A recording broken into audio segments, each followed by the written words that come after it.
George Camel here with a quick PSA before the calls start coming in. If you want to leave the money stress in 2025, you need a plan that works. So take what you learned today and put it to work in every dollar. Download the app and start for free today.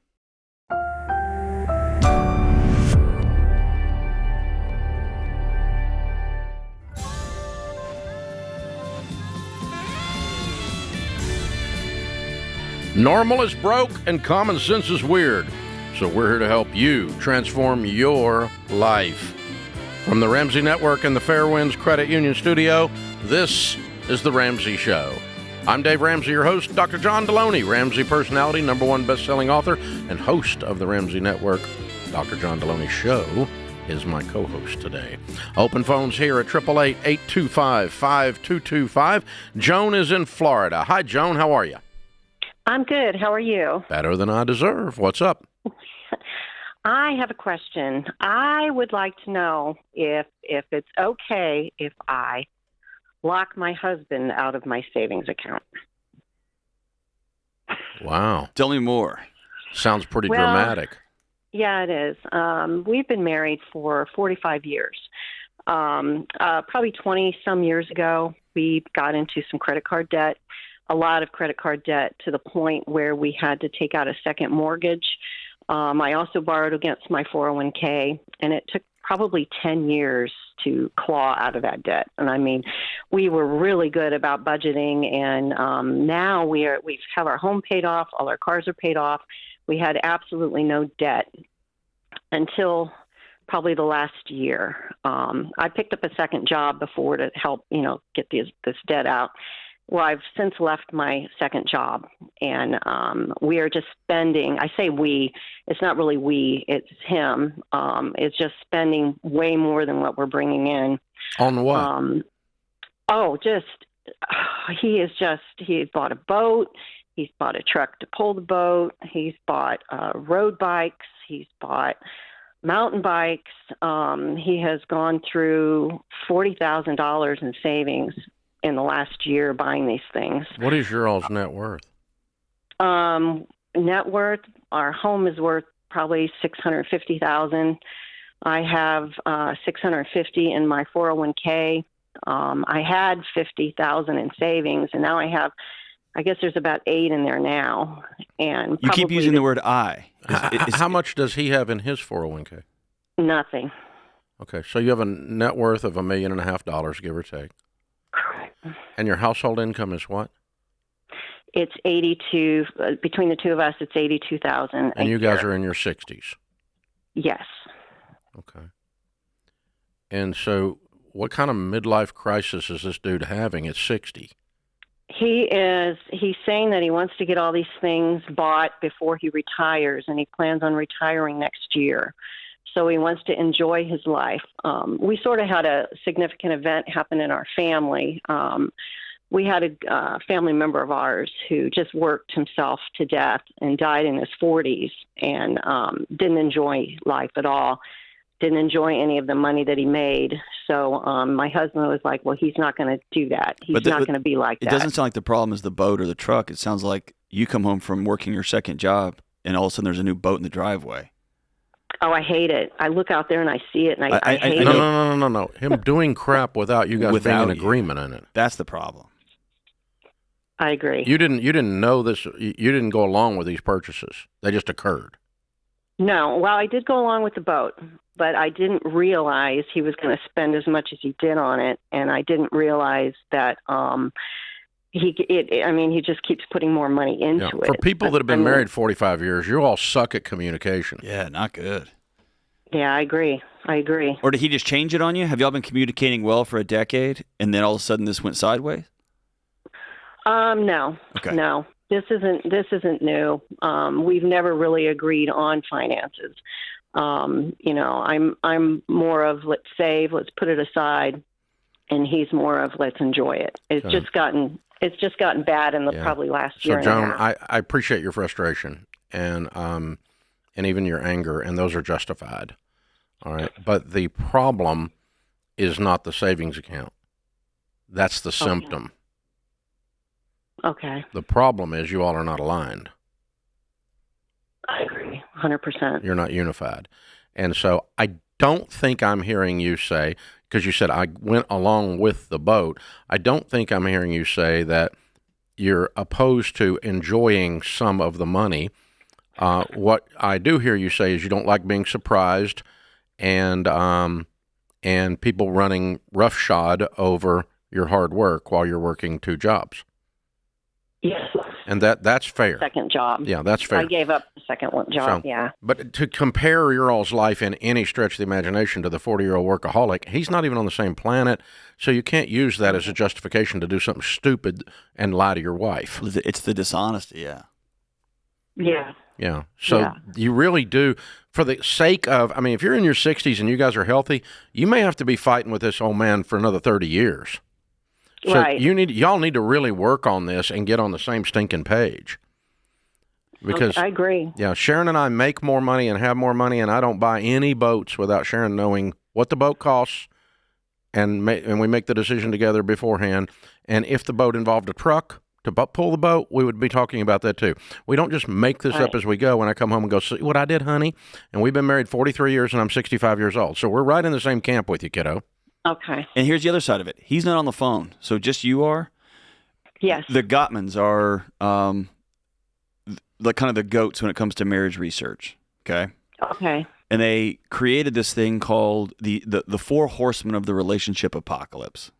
They can tell with 90+% accuracy after watching a couple communicate just for a little bit whether they're going to make it or not.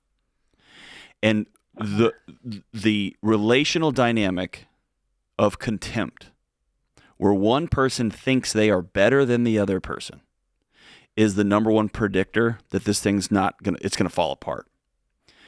And listening to your language, this is mine. I put this in my account. He has nothing.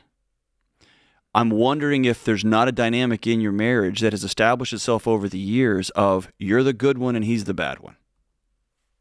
Yeah. You're the smart one. You're the one who saves, and he's the child. And these dynamics have a way of self-reinforcing themselves. It doesn't give a pass. It doesn't give an excuse for his dishonesty, his lying to his wife, his impulsiveness. Yeah, acting like a child. But it creates a context for where if you're going to treat me like a child for 40 years, I'm going to act like a child. Doesn't excuse it. And if he was on the phone with me, Dave and I'd be letting him have it. But you have to say, this is the dynamic that we have co-created for 40 years, where I think I'm better than him because I make more money, or I had a second job, or I have a retirement account. The quality of his soul would be greatly increased if the two of you could mutually respect each other, dignify each other with being in agreement before we make major decisions. There you go. And that usually starts... And that also includes combining ownership of everything. So you don't have a 401k. We have a 401k. You don't have a house. We have a house. We have an income. We are doing this. This is what we have a boat now, and that kind of stuff. And when you sit down to have conversations about feeling dishonest, whatever, if you sit down and say, you went out and did this again, and you did this, he's going to fight you. He has to. You've declared war. If you sit down and say, hey, I'm hurt, I'm scared, I feel this way, start the conversation with I statements, and that can be an invitation. And then if he continues to act like a child, then we're going to have to respond in some different ways. But you got to reset this whole communication pattern. Yeah. You guys got to work on your skills. That's it. Your skills are low. And that may mean sitting down with a marriage counselor who's teaching you how to develop these skills.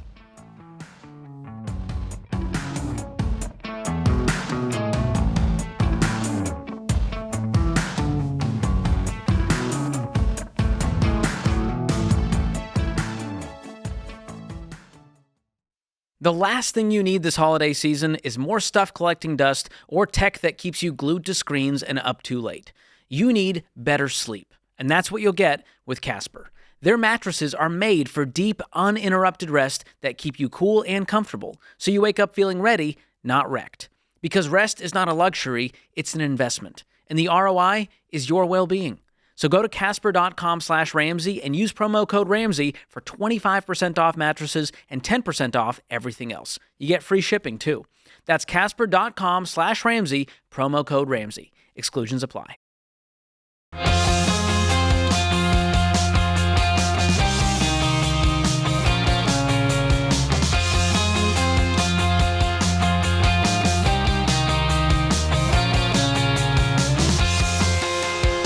funny. They popped that picture up there. That's a great picture. But it's one of the few times that someone's head glows more than mine. His hair just lit up under the lights. Mine usually shines like a bulb, you know. We have to put so much makeup on my head to keep it from just glistening, right? And his hair is like a dadgum halo, which would not be appropriate, right? Right. But it lights up, and he had us change the lighting because it was even worse than that. That's funny. I like it. It was a good shot, though. Fun stuff. All right, that's for those of you looking at YouTube. Open phones at 888-825-5225. Danielle's in New York City. Hi, Danielle. How are you? Hey, good afternoon, Dave. How are you? Better than I deserve. How can we help? Well, Dave, I'm calling you because I have a question, which is how do I bounce back financially and get myself ready for retirement? What are you bouncing back from? Well, I have been, I had an accident in 2007, which left me disabled. I had to learn how to walk again. Wow. And so finally, I got to the place where I could do a part-time job because I needed the money that I was getting from Social Security, disability, and my pension was basically going towards my rent. Mm-hmm. But I started doing that and, hurt myself a couple of times, wasn't able to really save up. And then COVID came. I was able to get a full-time job, but it was a temp job. So, of course, that wasn't really enough still to, save anything. Yeah. But now Are you single, Danielle? Yes, I am. Okay. I am single. All right. And you're 57. And how are you doing with the disability now? Are you working full-time, or how are you doing? Praise God, I am working full-time. In fact, I just recently was hired permanently. Good. What do you make? So my salary is $50,600. Okay. And you live in the city, in New York City, on $50,000? Yeah. Woo. Yeah. I didn't know you could sneeze for $50,000 in downtown New York. Wow. Okay. And you've got pension coming in addition to that. Are you still getting the Social Security?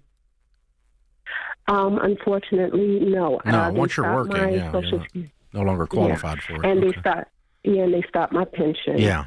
And in fact, that's part of the debt that I owe because, according to Social Security disability, I owe them $52,000. Not to mention $17,000 to IRS, mm-hmm. $8,000. I had credit cards, but I owe $8,000 on that, and then how much is your rent now? Friend of mine. Well, right now I'm living with a friend of mine, so I'm paying $375 a month. But I am trying to get my own place because I love my friend and I want to keep her as a friend. But I need my own place. Yeah. Okay. Yeah, you do. Okay. All right. And so you've got a total of how much debt? A total of $87,000. Okay. And a bunch of that is IRS and repayment to Social Security for the time that you were working and should not have received disability according to them, right? Exactly. Okay. All right. Have you fought any of that yet? I talked to Social Security. They're saying that I can possibly have it probably, forgiven, but yeah. Okay. So I think we need to get someone in your corner that's used to fighting that battle because those battles are lengthy, but they're doable. And they don't come around telling you what all your rights are and what you can pull off there, but there's some things you can do there. So, and it might even affect the IRS bill if you refiled an appeal and refiled an amended return on your tax bill. So what I'm going to do, because this is a complicated situation, I'm going to put you with one of our Ramsey coaches, and I'm going to pay for it. It's not going to cost you anything, and they're going to come in and look at your situation and go at some of these people and see if we can get this $87,000 down to half of that or something by just working the system. And then we can work through the rest of it and get it paid off and then start building up some kind of a nest egg, because you've got to start working towards a nest egg. And, it's all about cost of living versus what you've got coming in, and finding those differences and being able to push that through. So you've had a hard road, kiddo. You need somebody to love you well and walk beside you, and we're just those kind of folk. So you hang on. I'll have the Christian pick up, and we'll get you one of our coaches as a gift from us. And I think they can help you. I really do. It's what they do every day. They help people negotiate all kinds of debts, but when you're dealing with the IRS and Social Security, it's a different spirit over that stuff. So, yeah, different world. Tell me about the Social Security repayment, Dave. I've never heard that before. Well, if you're working and you're receiving full payout on SSI, which is Social Security for disability. So she was declared permanently and totally disabled by the government. Based on that, they're paying her probably $3,000-4,000 a month, give or take. Okay, might be more, might be less, but somewhere right in there, and it's not unusual. And based on the fact that she's permanently disabled and she qualifies to receive Social Security support instead of, is different than the retirement you get through Social Security. But then when she went back to work, she kind of double-dipped. Says, I'm really not permanently disabled anymore. I've gotten past that. I've worked my way through that with therapy or whatever. I'm able to work again, but kept getting the checks. Okay. And so that's not okay. Right. You can't keep getting a check for being permanently disabled when you're no longer permanently disabled, and you've proven that by working. If you had a private disability company, that you had a disability policy at your work and they were paying you, and then you went back to work, they would have private investigators following you around with cameras, so that they could not have to pay you the disability anymore. Do you know if you have to pay tax on SSI benefits? You do not. So if you're getting $4,000, and that's where some of that taxes came from. So if we can reduce what's owed back to them, then that might reduce that IRS tax bill. Probably. I'm guessing. I'm fishing around in the dark there, but I think that's what I'm hearing. But I can also imagine if you are permanently disabled, and we know psychologically, spiritually, emotionally that going to rehab, doing the hard work, and getting back out there, right, is, and you don't know if it's going to work. It's good for everybody. That's right, good for everybody. But if you're getting a check for $4,000 a month, $48 a year after taxes, right? That means you got to be making. You got to go find a job that pays pretty dang well to even get to come off even. Yep. That's tough. That's a tough order. Yep. Right. Yep. Our human nature is going to say, why swim upstream? Yeah, because you want to be well. That's why. I mean, it has to be that way. But if she's making $50,000, then she took a net loss in her house after taxes. Yep. Living in New York City. She did.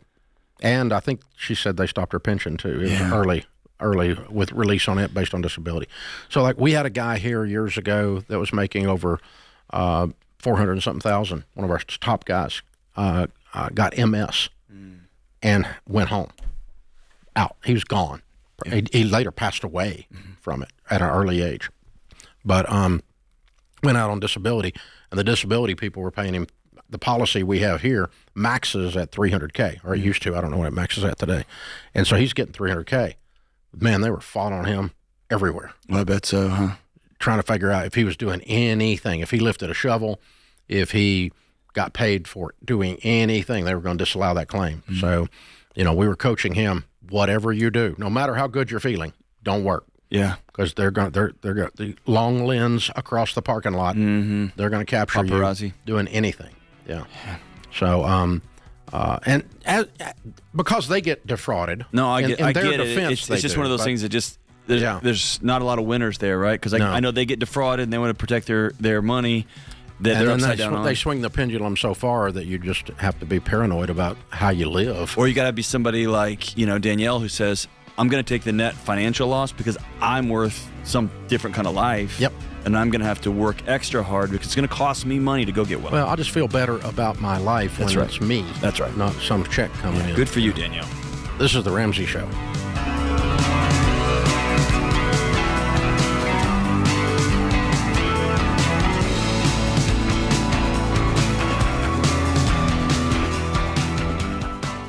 You already know the power of generosity, and the best gifts make an impact now and eternally. That's what Preborn does, and you can trust them to do it well. They don't just offer free ultrasounds. They support pregnancy clinics across the country with ultrasound machines, training, grants, and evangelism tools. They're faithful with each dollar so moms in crisis can see the life in their wombs and hear the truth that brings eternal life. Because here's the thing. When a mom sees her baby on that ultrasound screen, she chooses life 80% of the time. And your gift of just $28 covers the cost of one ultrasound. Or if you're able, you can purchase an ultrasound machine through Preborn and have it placed in one of their clinics so women will choose life for years. Your donation brings hope and truth when mothers feel alone and fear is loud. So I'm asking you to give to Preborn today, even just $28 to provide one ultrasound. Go to preborn.com/Ramsey or call 855-601-2229 because every baby saved is more than a life preserved. It's a life changed. That's preborn.com/Ramsey.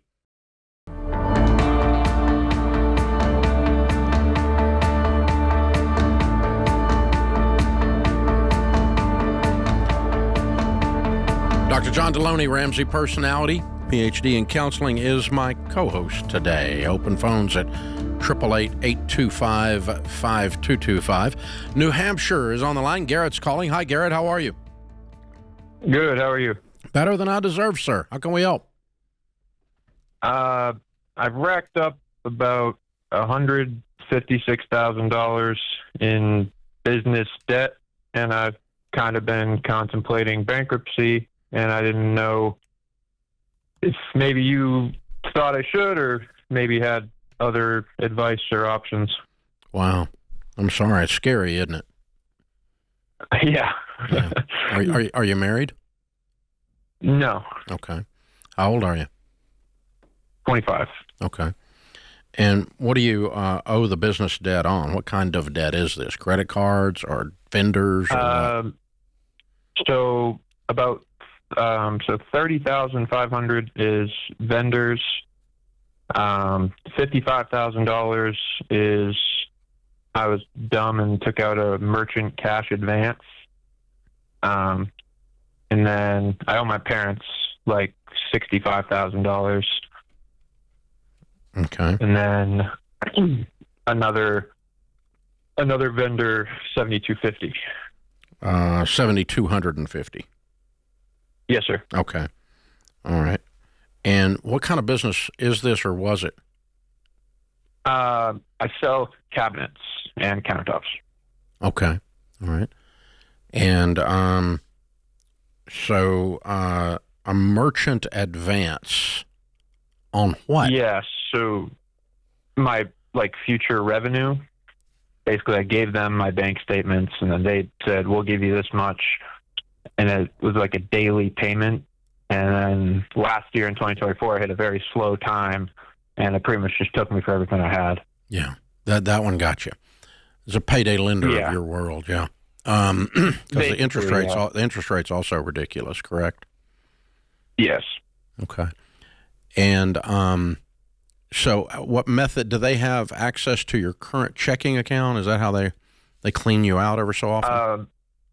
They were. I've since put stop payments on them, and I was working with I am technically still working with a consolidation agency, but that cost is like $1,200 a week, which I can kind of do, but it's hard to manage that. And every time I miss a payment, they're threatening to cancel the program, and it's non-refundable, and it's still another $28,000 I have to pay into it before they'll negotiate with them. And yeah, I think you stopped that immediately too. You jumped from the frying pan into the fire, didn't you? Yeah. Yeah. I panicked, and I did all that before I'd kind of talked to anyone about it. Now, pretty much my whole family knows, and I've been a little more open lately, so I've been getting some more advice. Yeah. Okay. So, if you didn't have this mess, did you do all this because you weren't making money?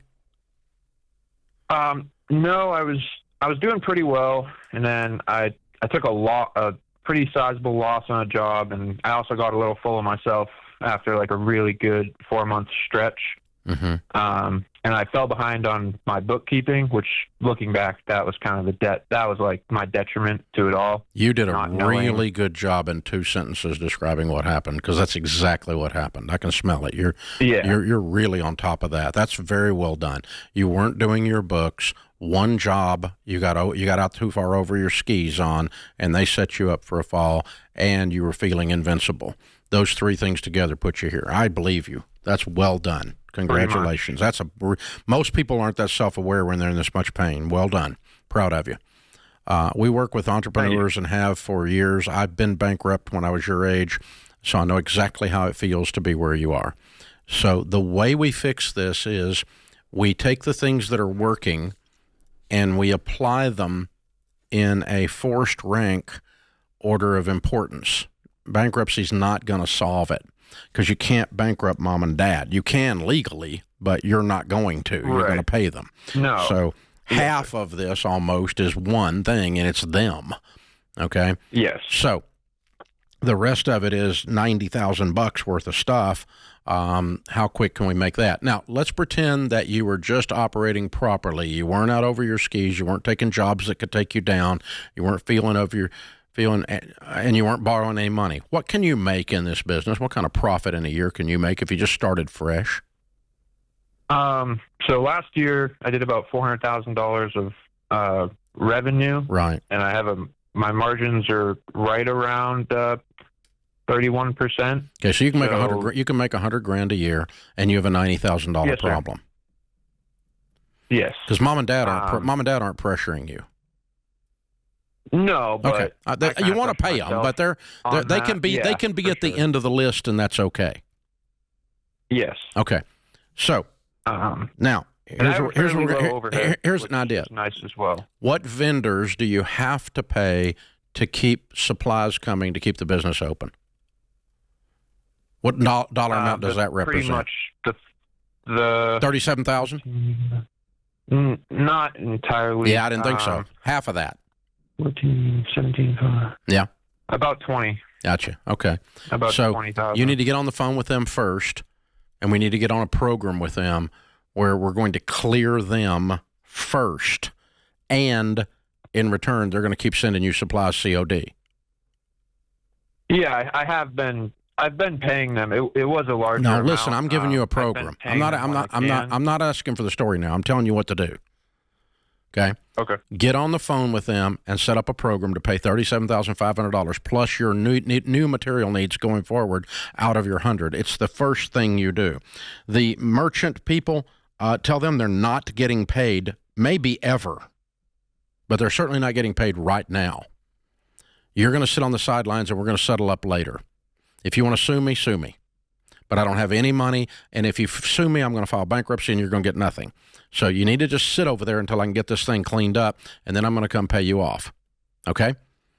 You have a conversation with them, but you give them no more money and no more access to your business. You go make $100,000 a year, $120,000 a year. You clean up your vendors first, and then you keep the cash flow running. You keep your books up to date, and then you call them. Then you save up $30,000, and you call the merchant people that you owe $55,000 to, and you settle with them for pennies on the dollar.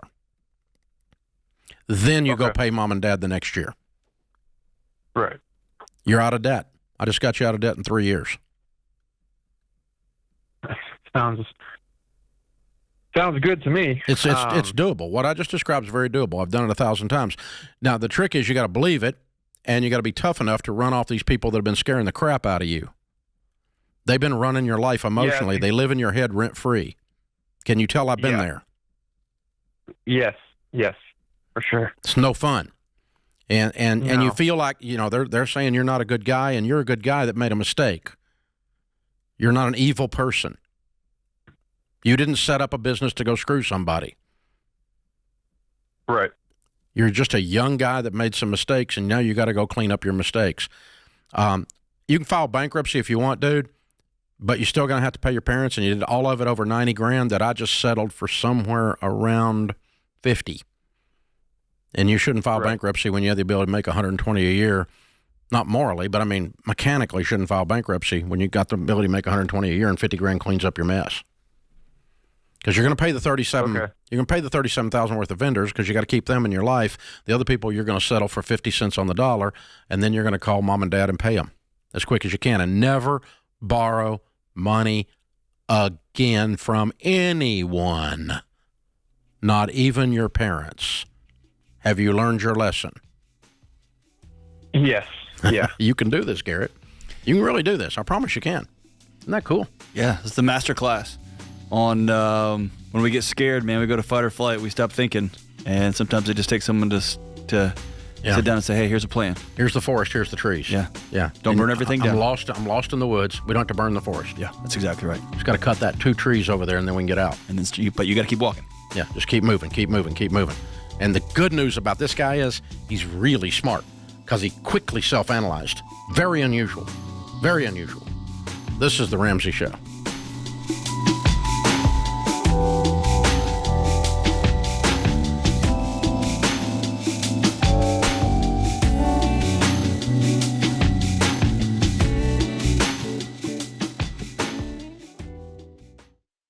The holidays are supposed to be joyful, but they can also be expensive. Between gifts, travel, and about 1,000 limited time offers, your budget can start feeling anything but merry. And that's why I love this. Boost Mobile helps you treat yourself and your wallet. Right now, you'll pay just $10 a month for your first 2 months. Then, only $25 a month for unlimited talk, text, and data. Forever. No price hikes, no contracts, no nonsense. Just reliable service that keeps your phone bill low and your holiday spirits high. So stop stressing over your budget and start saving instead. Go to boostmobile.com/Ramsey and unwrap the savings today. That's boostmobile.com/Ramsey. Restrictions apply. See boostmobile.com/Ramsey for details.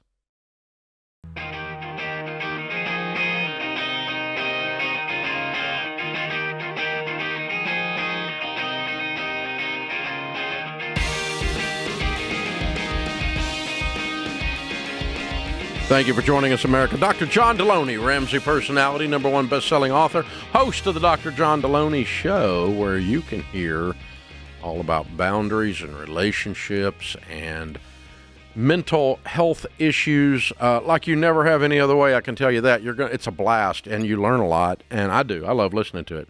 And people are just plain entertaining, I can tell you that. So check him out. It's all on the Ramsey Networks, anywhere great podcasts are heard, and certainly on the YouTube show as well. So anywhere you are. By the way, if you're listening to this show, we thank you for that, and we can use your help. If you would subscribe or follow or whatever it is on your type of podcast or YouTube, that would help us immensely. The numbers change dramatically when you do that because the different algorithms spit the show out in the face of people that need it that way. And when you don't subscribe and don't follow, we don't get that.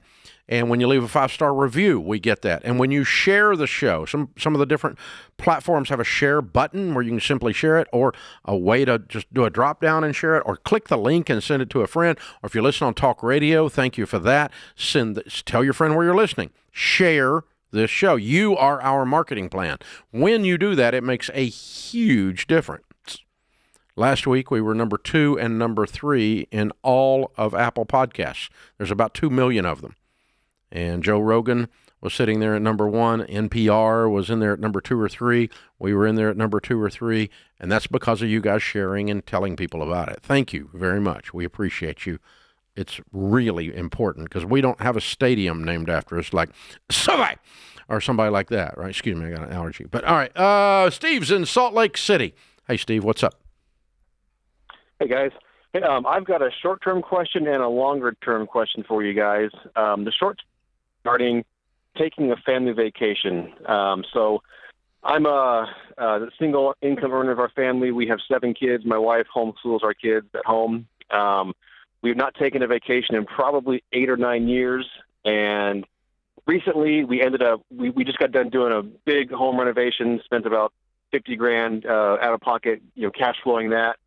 And the last little, probably $15,000 or so, we had to take out of our 6 month fund to finish the project, because of course it always ends up going more expensive than you thought. So my question is, and first of all, we have a kid about to go off to college in about 4 months or whatever it's going to be. And we want to take that vacation before he is obviously gone. I've only saved up about $1,500 for a vacation over the past few months or so. Obviously, that's not going to get it done to take a family of 9 on a vacation. We probably need $6,000 or so for that vacation. My question is, do we pause on rebuilding that 6-month fund back up to about $60,000 and put it for the vacation, or get that full 6 months back in the fund and then focus on a vacation? Man, that's so dangerous. That makes sense. That's just so dangerous. I mean, you completely rationalized spending all of your vacation money and some of your emergency fund on the renovation, and so you chose not to go on vacation when you did that. True. Yeah. So you traded. Because you had the money to go on vacation. You just didn't do the renovation. But you chose the renovation instead of the vacation. Yeah, basically we bought a house that did not have a built-out basement, and we had half of the house basically. Yeah, so that's when you chose. When you bought the wrong house, that's when you chose to not go on vacation. Okay. Because you chose to do a renovation, because you chose. But see, these are all choices. It's not like somehow that somebody stole something from you and you put the money on one thing and now you don't have it to do the other thing. That's how it works, right? Yep. Yeah. Correct. And having 9 kids and no emergency fund or a limited emergency fund, dude, you're asking for trouble. Okay. That's so scary. I'm scared for you. I don't care. It doesn't matter to me. You're the one with the 9 kids. I don't have to feed them. You do, but I'm scared for you. Okay. And I want you to get to do the things you want to do. I'd love for you to go do that. You can do whatever you want to do. Y'all are adults. You can make these choices. You've been making choices. But I want you to realize that when you're choosing one thing with money, you're choosing not to do several other things. Sure. Okay. And so you're choosing, if you choose to go on vacation and have a limited emergency fund, not if the emergency occurs, when it occurs, because it's going to occur. We have 9 opportunities for an emergency here at all times. True. And so when it occurs, then you've chosen to leave your family vulnerable, and the trade was for a vacation. That scares me. So you guys do what you want to do, but I think I'm going on a $1,500 vacation. Yeah, and I think man, Dave, I'm totally with you. And working with parents who were dropping their kids off at college, there's always this illusion that we got to get this last thing in. We got to do this thing. It's not over. No, it's not over, number one, but often that last thing, we don't really care about the kids. We need to do it for us. It's almost like this guilt-induced, this is it, we got to do a thing, and everybody's got to come do this thing. And it ends up. But we've never had a vacation in how many years? Right. In 17 or 18 years. And we chose to do a renovation or buy a house that required a renovation, used up all our money instead. That's right. So the vacation obviously was not as important. Wasn't a priority. That's right. And now it's this end, and now there's this sense of, we're about to lose him. He's going to go away. It's the last spring break. We got to do this thing.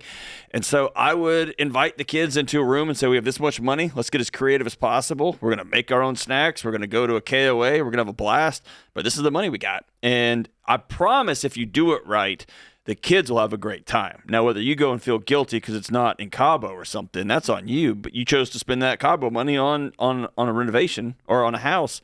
But bring the kids along, man, and let's try to get as creative as possible and let them be a part of the planning and see what we can come up with. Yeah. You seem distressed. Well, I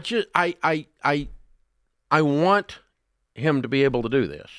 Yeah. But I can't, as an adult, say it's a good idea.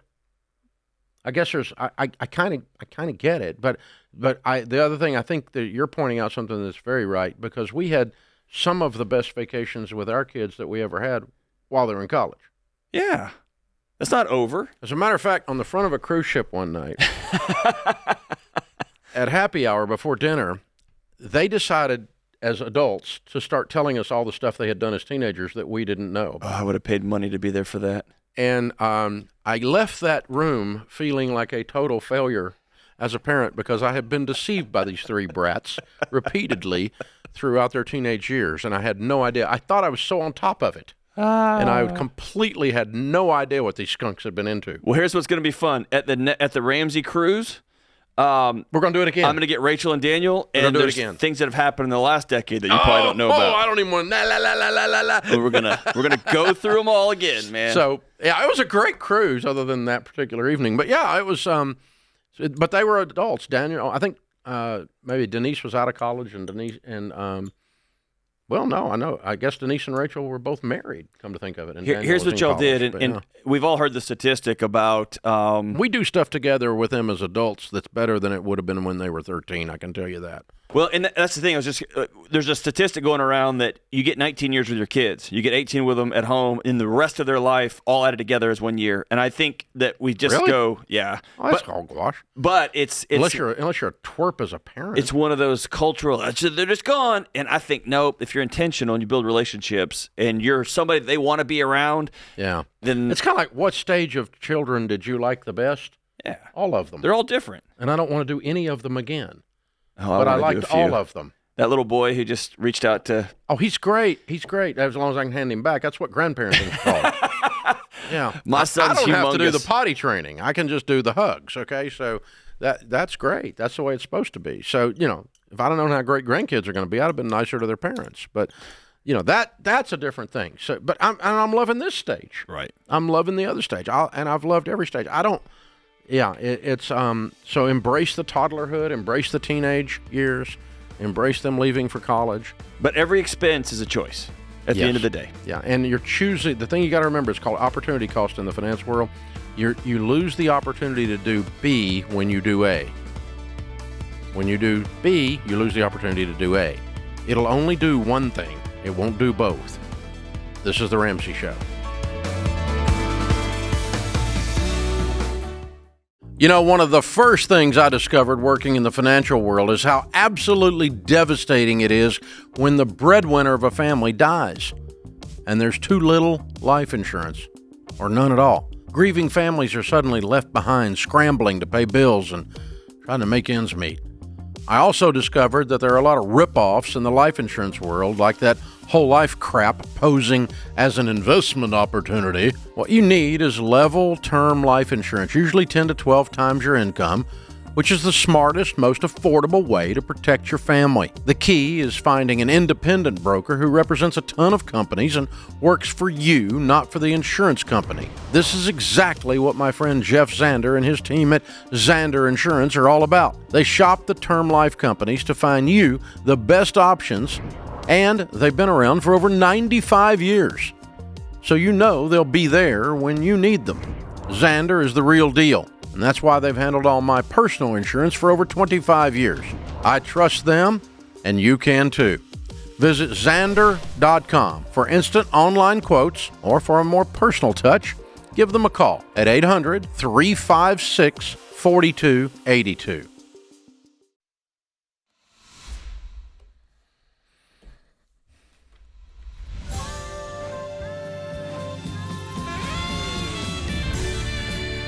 Welcome back to the Ramsey Show in the Fairwinds Credit Union studio. Dr. John Delony, Ramsey personality, PhD in counseling, is my co-host today. Open phones at 888-825-5225. Kim is in South Dakota. Hi, Kim. How are you? I'm great. How are you? Better than I deserve. What's up? Okay, so we lived debt-free, had purchased 2 used cars. We followed your program since we had our daughter 20-something years ago, and have lived that way, but ran into a little snaggle when we were part of a natural disaster. And we had purchased homeowners insurance with State Farm and had a really high deductible because our opinion was we had enough money saved that if something happened, we would pay for it ourselves and not pay a huge premium. And so that's how we lived our lives. We don't go on vacations. We have one child who was in college, and we were paying for that with cash. She's pre-med, so she has to go to school for that. And so that's kind of how we lived our lives until this storm came. But the storm made our house unlivable, and so we had to go into a hotel for 2.5 years. And the insurance company did not pay us like they said they would, and so we ran up thousands and thousands of credit card dollars in debt to pay for food, housing, all of that stuff. And unfortunately, we tried to resolve this with them and couldn't. So we have an attorney who's filing suit against them Good. to try to get our money back. But in the meantime, we're trying to dog paddle our way out of this. And at the same exact time, our child had to have open heart surgery. We had to take her to California, to Stanford. And we spend a lot of time, which I have no control over these bills, at the Mayo Clinic in Rochester. So I never know how to budget because I've got hotel bills unexpected when they say you have to come to Mayo and you have to pay for those things. You have to pay for food when you're Mayo, gas. And so it's very difficult to budget. So I just wanted to know if there's something I'm missing, because sometimes you're too close to it to see it. What's the best way to manage this? Because I don't feel like I have control like we used to have. And I just wanted some ideas. Okay. I'm missing it. So for 20 years, you were completely debt-free, and you didn't have any money? Well, we did have money, but we used a lot of that to do repair up front. We became the Bank of State Farm. Yeah, I know, but how much? How much money did you have? We had I'm going to say, saved up and not used for college, cash on hand, because we just bought this house, probably about $100,000 that we had saved up. Cause we and so why did it take 2.5 years, and why were you not buying your own food while working? Well, we couldn't pay in the hotel. You can buy food, but you can't cook if there's no. Well, I mean, if it's going to take 2.5 years, why didn't you go rent something? We tried. There wasn't anything available that met the physical needs that we had. We had moved our neighbor into our home who was 90 years old, actually she's 95, for end-of-life care, and we couldn't have stairs, and there were just requirements that we had that they could not meet. So we ended up in a hotel, and you had to pay for laundry. You had to pay for meals 3 times a day. I mean, State Farm screwed you, but so did those decisions. Yeah, I mean, you quadrupled or 5x'd your cost, and it doesn't take 2.5 years to rebuild a house. Oh, it's not even done now. I mean, why? Yeah, okay, so I built an entire house in 11 months. Why can you not build a house? I've got family members that just lost their house in Texas, and last night was their first night back. But it's been what, 4 months, 5 months? 2.5 years. Tell me about that. It seems like they could have knocked the whole house down and rebuilt it. It was a natural disaster, so there were lots of building going on, projects going on. So there weren't a lot of contractors available. It was also during the time where you had high gas prices and stuff, and contractors didn't want to come out to look at the house if it wasn't something that they wanted to do because there was so much work. There was a lot of contributing factors. Also, the fact that State Farm was not approving things. You kept having to wait. They would make us do another estimate and another estimate. All right. So, but you stayed in the ditch rather than making a decision to do something completely different for 2.5 years. So that's what put you here. My goodness. And now the health, your daughter that's studying to be a doctor has had open heart surgery? Correct. So she's not studying to be a doctor right now. She's recovering, right? No, the school's letting her stay in school, and she's trying to do stuff, online and submit things sometimes late. And did she have health insurance? She has our health insurance, my husband's health insurance. And does it not cover the surgeries and the other stuff? It covers surgeries, but it doesn't cover any of the other things associated with it, like hotel bills and gas and food when we go to Mayo, or when we had to go to Stanford. We were in Stanford for 7 months. Yeah. So what is your household income? For $188. And you can't buy a hotel bill and go to Stanford if you make $188,000? Well, again, I mean, we did, and put things on credit cards. Why? And, you make $188,000.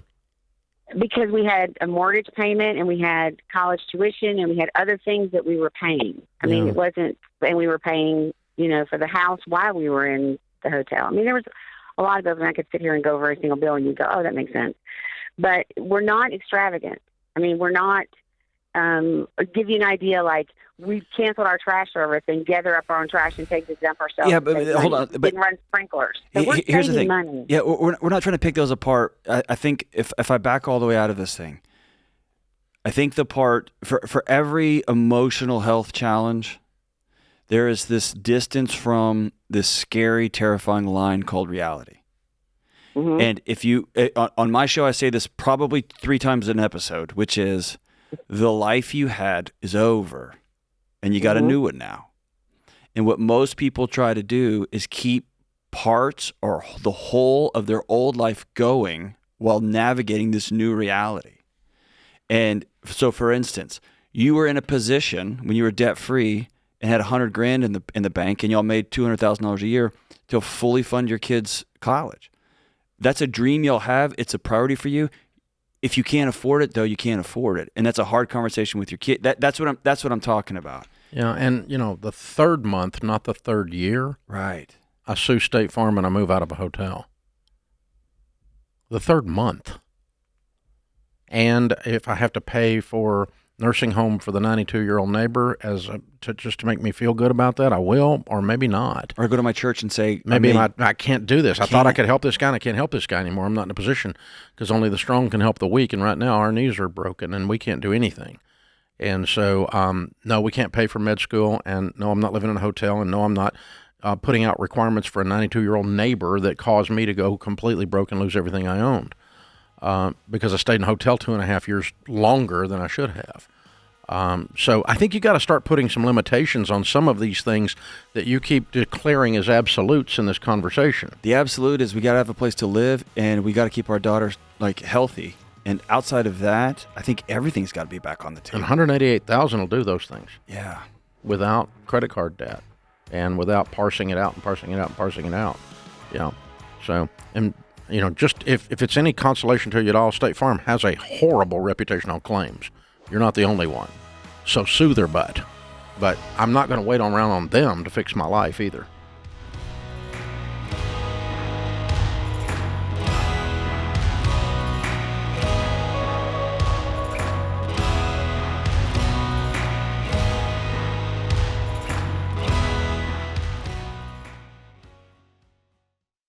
This episode is sponsored by BetterHelp.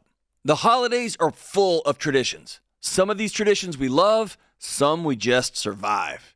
And in addition to the traditions, let's be honest, this time of year can also be a time of noise and pressure and loneliness. Here's what I want you to do. I want you to ask yourself what really matters to you this year. And therapy can give you a space to do just that, to think, to breathe, to ask yourself, what do you want this year, and to make room for peace. That's why I recommend BetterHelp. BetterHelp has over 30,000 licensed therapists that have helped over 5 million people worldwide with an average rating of 4.9 out of 5 stars. BetterHelp is online so it fits around your schedule even during the chaotic holiday times. You get online and just answer a few questions, and they'll match you with someone who fits your needs. And if your therapist is not the right fit, you can switch anytime for no extra cost. This month, start a new tradition by taking care of you. Visit BetterHelp.com/Ramsey to get 10% off your first month. That's BetterHelp, HELP.com/Ramsey.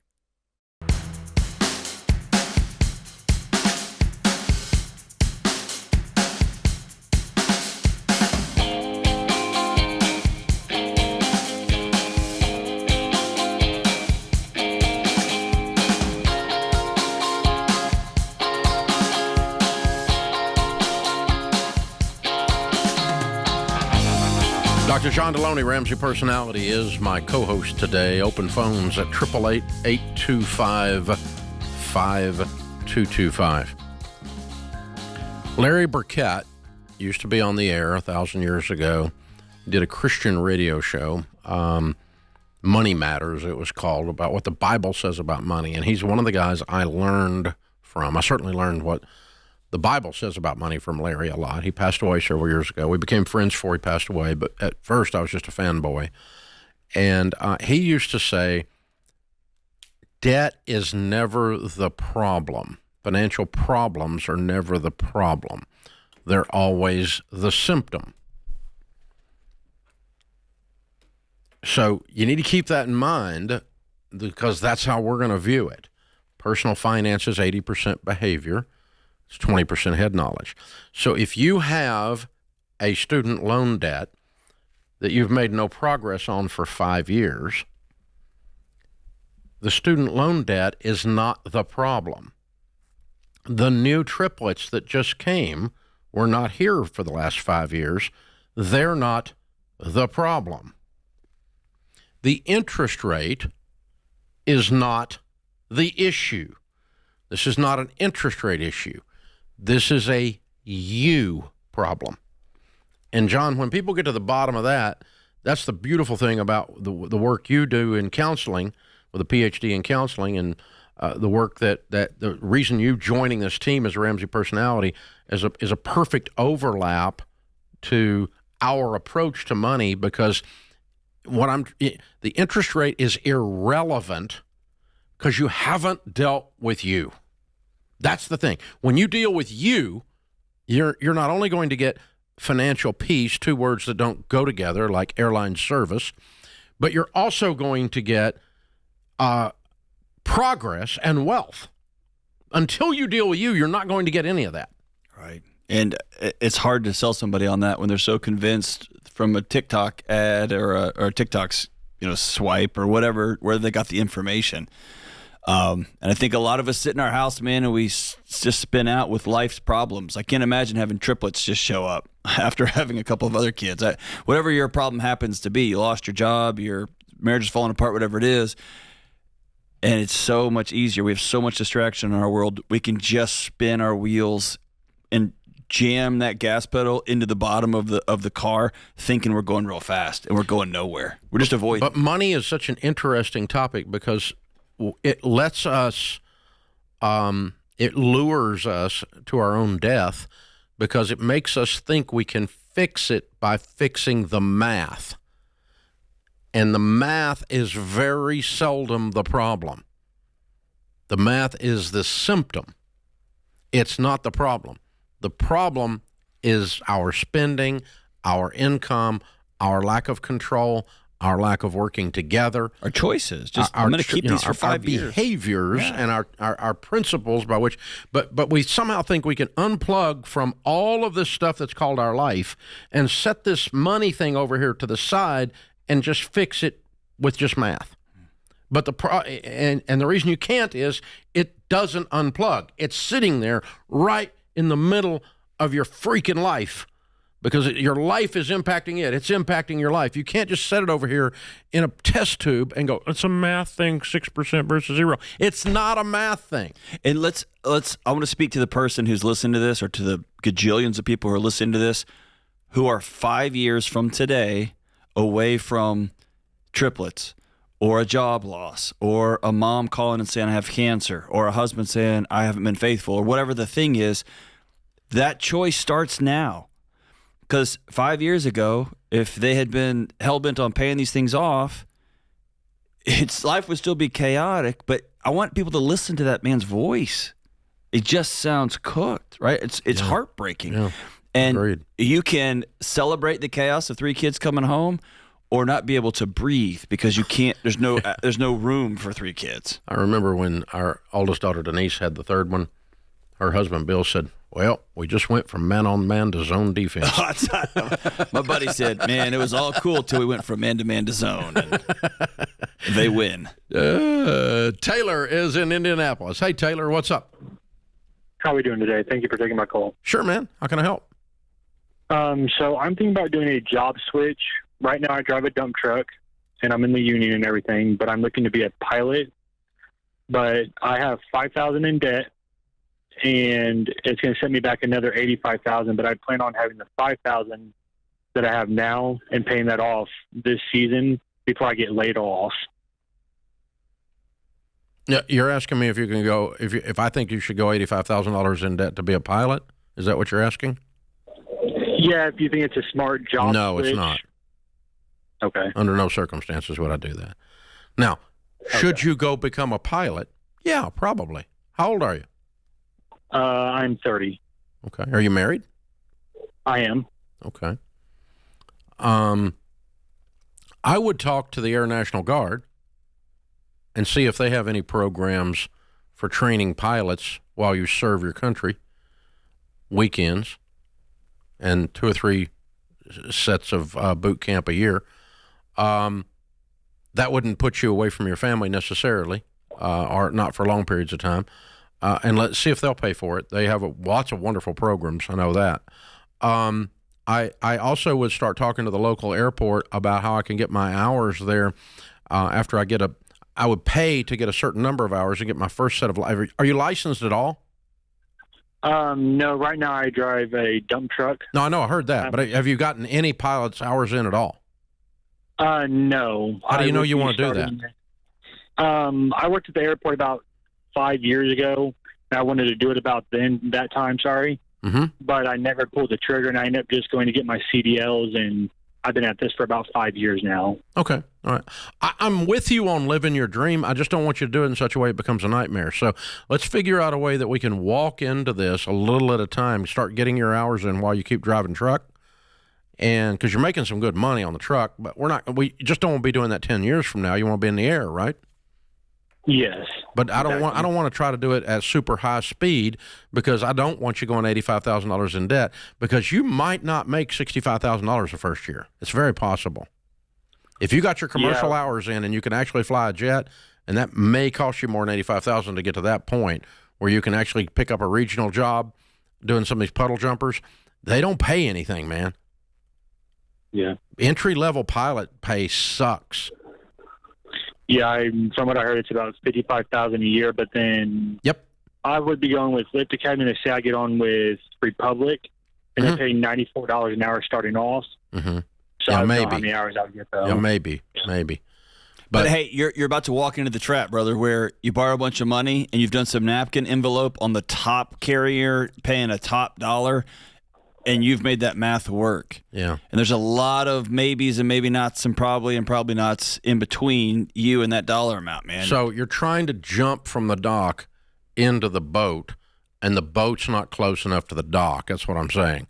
So I want you to pull the boat closer to the dock. And how's that sound? It sounds like going over there, starting to get some of your hours, paying for your first level of licenses, maybe get a weekend job as an instructor once you got enough hours under your belt, and they'll pay you to put more hours down, and you can start to build your hours up. Because the biggest cost is not the actual certifications, it's the hours to get ready. And then if you want to take, because when you take a job at 55 or 60 versus what you're doing now, union to dump truck, you're taking a pay cut to move into this dream initially. And I don't care if you found one off at 94. That's not the industry. The industry is 55 or 60 right now for entry. And I want you to go do that, because you can make your way up to $200,000 or $300,000 someday. But please don't go $85,000 in debt and rush this. Do it a little bit at a time, and or talk to the Air National Guard. And let's see if you can figure out a way to get some hours working for your country, and they'll pay for the whole stinking thing, possibly. I don't know. Let's see what they got out there. This is The Ramsey Show.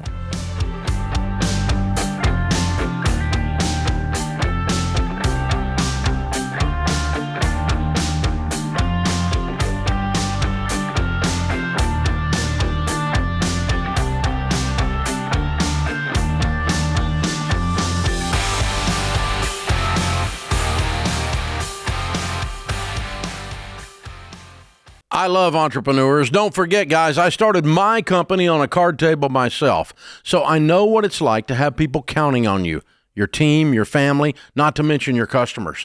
And when you're the one signing the paychecks, you can't afford to fly blind. But I'll be honest, early on, one thing that nearly sunk us was wasting time with spreadsheets that didn't add up because business units didn't talk to each other. I finally told my team, just fix it. And they did. We got NetSuite. That was years ago, and we've never looked back. See, NetSuite isn't just for tech giants. It's built for growing businesses like yours. Over 43,000 businesses already run on NetSuite, including a lot that started just like you. And now, with built-in AI, NetSuite is helping them even more. It's one system connected to every part of your business for real-time insights, not guesswork. NetSuite AI flags inventory issues, cash flow risks, even supplier delays before they become problems.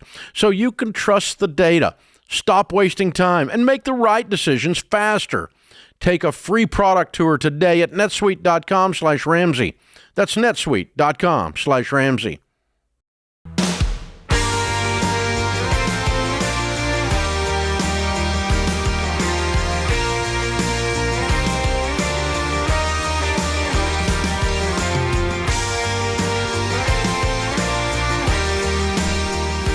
Dr. John Delony, Ramsey Personality, is my co-host today. The Ramsey Show question of the day is brought to you by Y Refi. We trust Y Refi because they help people who have defaulted private student loans. And they help them refinance with a low fixed interest rate that you can't get anywhere else. One guy named Chris did it. He had a student loan. He cut his payment by 40% with Y Refi. Go to yrefi.com/Ramsey. That's the letter Y, REFY.com/Ramsey. Might not be in all states. All right, today's question comes from Jenna in Minnesota. Jenna writes, should I help my boyfriend pay off student loan debt? No. I guess we could just end it there, but I'll keep going. I know what you're going to say, so let me explain. Still no. We both went to college for mechanical engineering. My parents covered my tuition, but my boyfriend has over $125,000 in college loans. We both work good jobs and bring home a combined income of $200,000, but his loan payments are killing him.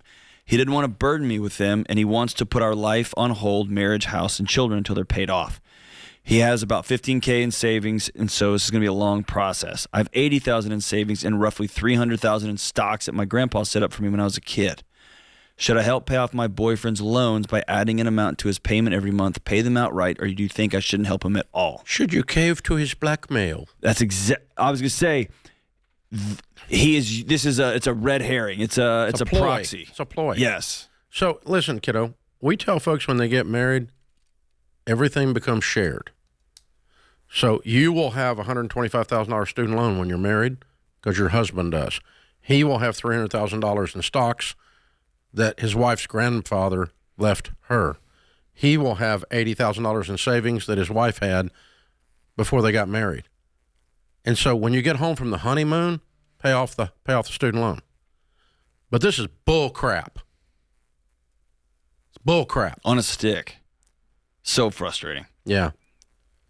Tell boy child time to get, part of the problem is we're all playing house over here, so he's got no incentive to get married other than blackmail you into it. So now, if you want to have a healthy relationship, y'all get married yesterday since you're playing house anyway. We have a combined income. You don't have a combined income. You're not married. That's bull crap. You're shacking up. And we would not have a show if people like you didn't withdraw $125,000 from the money that their grandparents sent them to pay off a boyfriend's loans, and then y'all break up. Oh, yeah, that's like standard. We wouldn't have this show if that didn't happen all the time. And I know you can say, no, not us, not us. No, he would never do that. Yes, y'all. The guy that won't marry me would never do that. You know how you sound? So seriously, no. Man, don't, please don't, please don't, please don't. Time to get married, boys and girls. Look, I think it's a good like an altar call right here. It's come to Jesus. Are we going to do this or not? Yeah. Because if you're going to get married, y'all come home from the honeymoon, we would tell you to take the $380,000 that you have in assets and pay off the $125,000 debt that he has, and then we take off with our life with our fabulous combined income and zero debt, and whatever's left of that money, which would still be $200,000. So yeah. And by the way, when you get married, what you're agreeing to do is to help carry burdens together, for richer, for poorer. And so if he already says, well, I've got this thing going on, so I'm going to hide it from you. I don't want to be with you. I don't want to be apart from you. This will be the rest of your life. This will happen with kids. This will happen with tuition. This will happen with which church to go to. This will happen again and again and again. This is the big glaring neon sign. To put our life on hold. He doesn't want to burden me with them. To put our life on hold. Then he's not ready to marry you then. Oh, brother. We're not going to work together. Work together. I'm going to give this guy about 20 minutes. Get me to the church on time, baby. I'm serious. I'm done with this guy. This is bothering me for some. There's something about this that's running all over me, and I'm usually a little bit. I'm pretty mean, but I'm usually a little bit more gentle than this. Yeah. But this. There's something wrong, Jenna. Here's what is getting under my skin. Oh, I know what it is. You have worded all of this. It's all the dadgum language. That's what's killing me. You have worded all this because you have bought this freaking sales line. That's it. That's the thing. She thinks she's the problem. She thinks she is the problem here. This guy has I'm afraid he's a con artist. He''s a leech. Yeah. So either way, if you're listen, you either need to leave or you need to get married. Please no in between. Don't pay off his loans. And don't pay off his loans unless you get married. And if you get married, then it's our loans and our money, and we'll do that. But you got about 20 minutes, buddy. About 20 minutes. Stop the sales job. Don't like con artists who are sleeping with the person they're conning. It's a problem. Dadgum salesman. Sorry. I think I've had too much coffee, John. Merry Christmas. Ho, ho, ho. Oh, my gosh. I need to calm down. But, yeah, I think about my girls, and they did not, thank God. Thank God that we taught them how to pick, and they picked studs. So I've got two sons-in-law. They're absolutely incredible men. I've got a young daughter, and you would kill him. But here's why. I saw you just got I know, I do. Here's why. This young woman, Jenna, is astounding. Yeah, she's a dadgum. She's a mechanical engineer. She makes $100,000. She's got $500,000 already put together because her grandpa hooked her up. And she's got this guy that she loves, and the guy is making her the reason. Yeah. And so she's asking herself every day, what am I doing wrong? Oh, I have another way I can save this thing. I want to help. I Jenna, know it's what not you're you. going to say, but I'm different. No, Jenna, you're not. It's not you, it's him. It's no, you're him. not. You're worth more than this. That's what I'll say. You're more valuable. As the dad than of this. a daughter, we're you're worth more than angry this. for you, kiddo. Yeah. So brought to you by Y-Refi and Preparation H, because I got hemorrhoids now. God, it makes me so mad when guys are idiots. Patrick's in Orlando. Hey, Patrick, what's up? Hey, guys. So the situation is my wife and I are 67, and we've got $2.8 million in 4 different mutual funds. Way to go. We're debt-free. Thank you. We're debt-free, and we got an offer we couldn't refuse on our business. We closed December 11th. We get $575 cash, and we hold a note for 5 years for $300. So that brings me to the question, because I've got a daughter that lives in Austin, Texas, and she and her husband have been married for 20 years, and we have a beautiful grandchild, and they're saving for a house. They're also debt-free. They're doing everything right. They're both teachers, and they want to get a house. And they're saving like crazy. 2 rounds of IVF to get Julia here pretty much wiped out their savings. And they're trying to come back for that. And I'm thinking, December 11th, I collect $575. I could probably, give them the money for a pretty nice house in Austin with that $575. Mm-hmm. And so that's one option. Option 2 would be to give them a really strong, just do it. I like it. I like it. Can I add one thing to it? Yeah. Okay. I do want this to be a gift, and I'll teach you a technical thing you need to do. But aside from that, I do want it to be a gift without strings, sort of. Right. But I would sit down in person with them, you and your wife, go to dinner, and make this a big deal. This is not just a drive-by breakfast one morning coffee. Okay? We're going to a nice restaurant. We're going to make a production out of this and say, this has nothing to do with the grandkid. Although you said it 6 times that it does, but it doesn't, okay? It shouldn't. Yep. It shouldn't. Because you shouldn't give it to them because of the grandkid. You should give it to them because they have been responsible, and you're not bringing harm to them, and you're not enabling bad behavior. Instead, you're accentuating and lifting the positive thing that they have been doing with their life, and it's going to change your family tree the rest of the way. So, yes, you should do it. And I would say, I'm going to give this to you with no strings attached. I will tell you I have a favor to ask, that you promise to never borrow money again. Love it. And I wouldn't make them. It's not a contract, but I would just say, I'm doing this to change my family tree. But if you go screw that up by borrowing money, it's going to break my heart.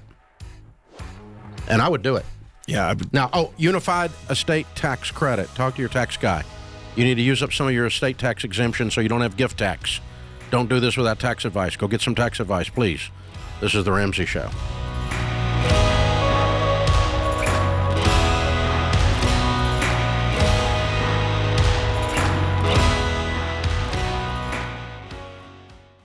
Finally, mortgage rates have dropped, and you know what that means? People who've been sitting on the sidelines are about to jump back in to the housing market. So if you've been waiting to buy, this could be your window, but you've got to be prepared and do it the Ramsey way. you need to contact Churchill Mortgage. Their Home Buyer Edge program gives you peace of mind in a wild market. You can cap your rate for 90 days, so if rates go up, you're protected. If rates go down, Churchill will drop yours automatically. And get this, Churchill will even back your offer with a $10,000 seller guarantee. So if your loan falls through due to financing, the seller still gets paid.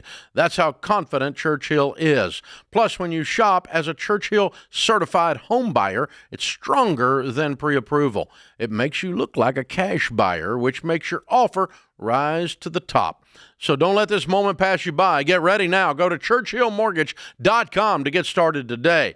That's ChurchillMortgage.com. This is a paid advertisement. Homebuyer Edge and Seller Guarantee are available for qualifying borrowers and select loan types only, and not available in all states or locations. NMLS ID 1591. NMLSConsumerAccess.org. Equal Housing Lender.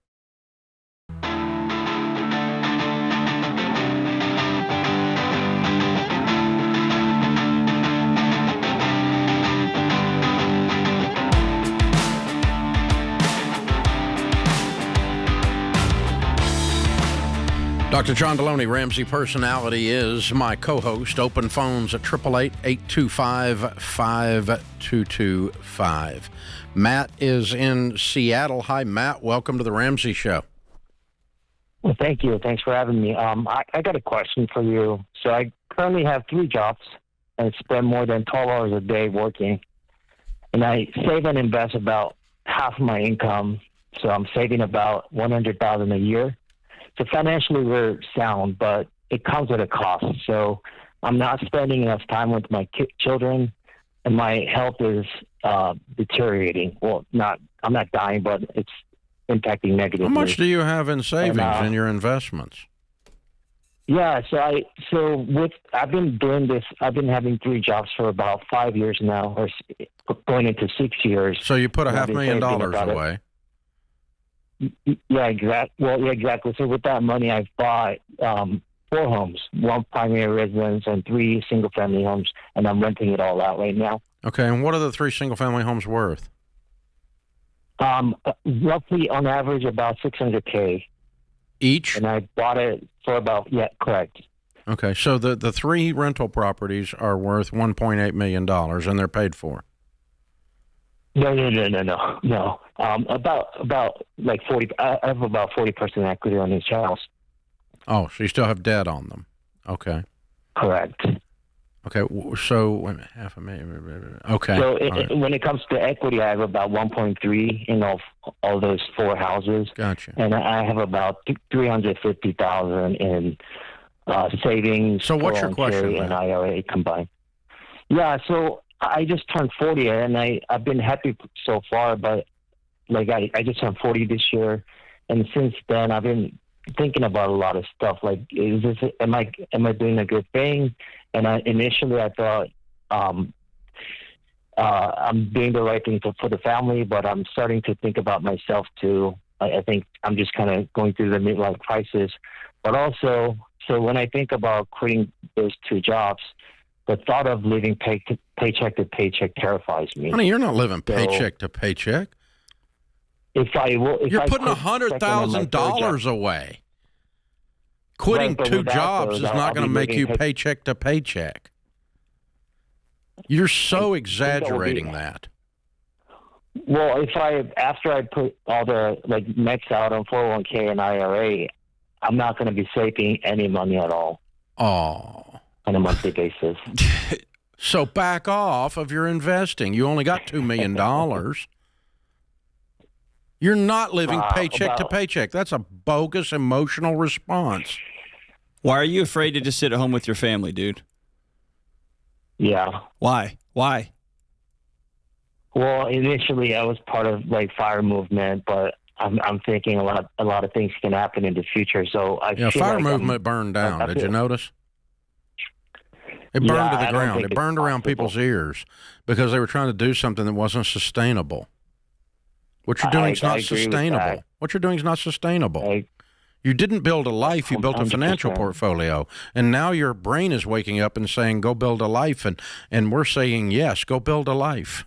Here's what I promise you, dude. I agree with your brain. When you're 50, you can hand the kids a key to a rental house, I promise you they would have exchanged it for time with their dad. And by the way, that's a false dichotomy because you work hard. You're still going to be able to offer your kids a pretty extraordinary life financially, and you get to spend time with your kids. I think you're scared to go home and be with your family. Am I wrong? Well, are you afraid to admit that the fire thing you bought into sucked? And also, I think it has to do with my ego. Like I just okay, I'll go along with that. I'm successful and superior, but you have 4 houses worth $1.3 million. But your net worth is $2 million, and you're 40 years old. Ding ding, you got the bell. You rung the bell. You're done. You're done. If you don't do anything else, you're going to be worth $20 million at 65. If you just let the investments that you have grow, that's all. There's no need to panic here.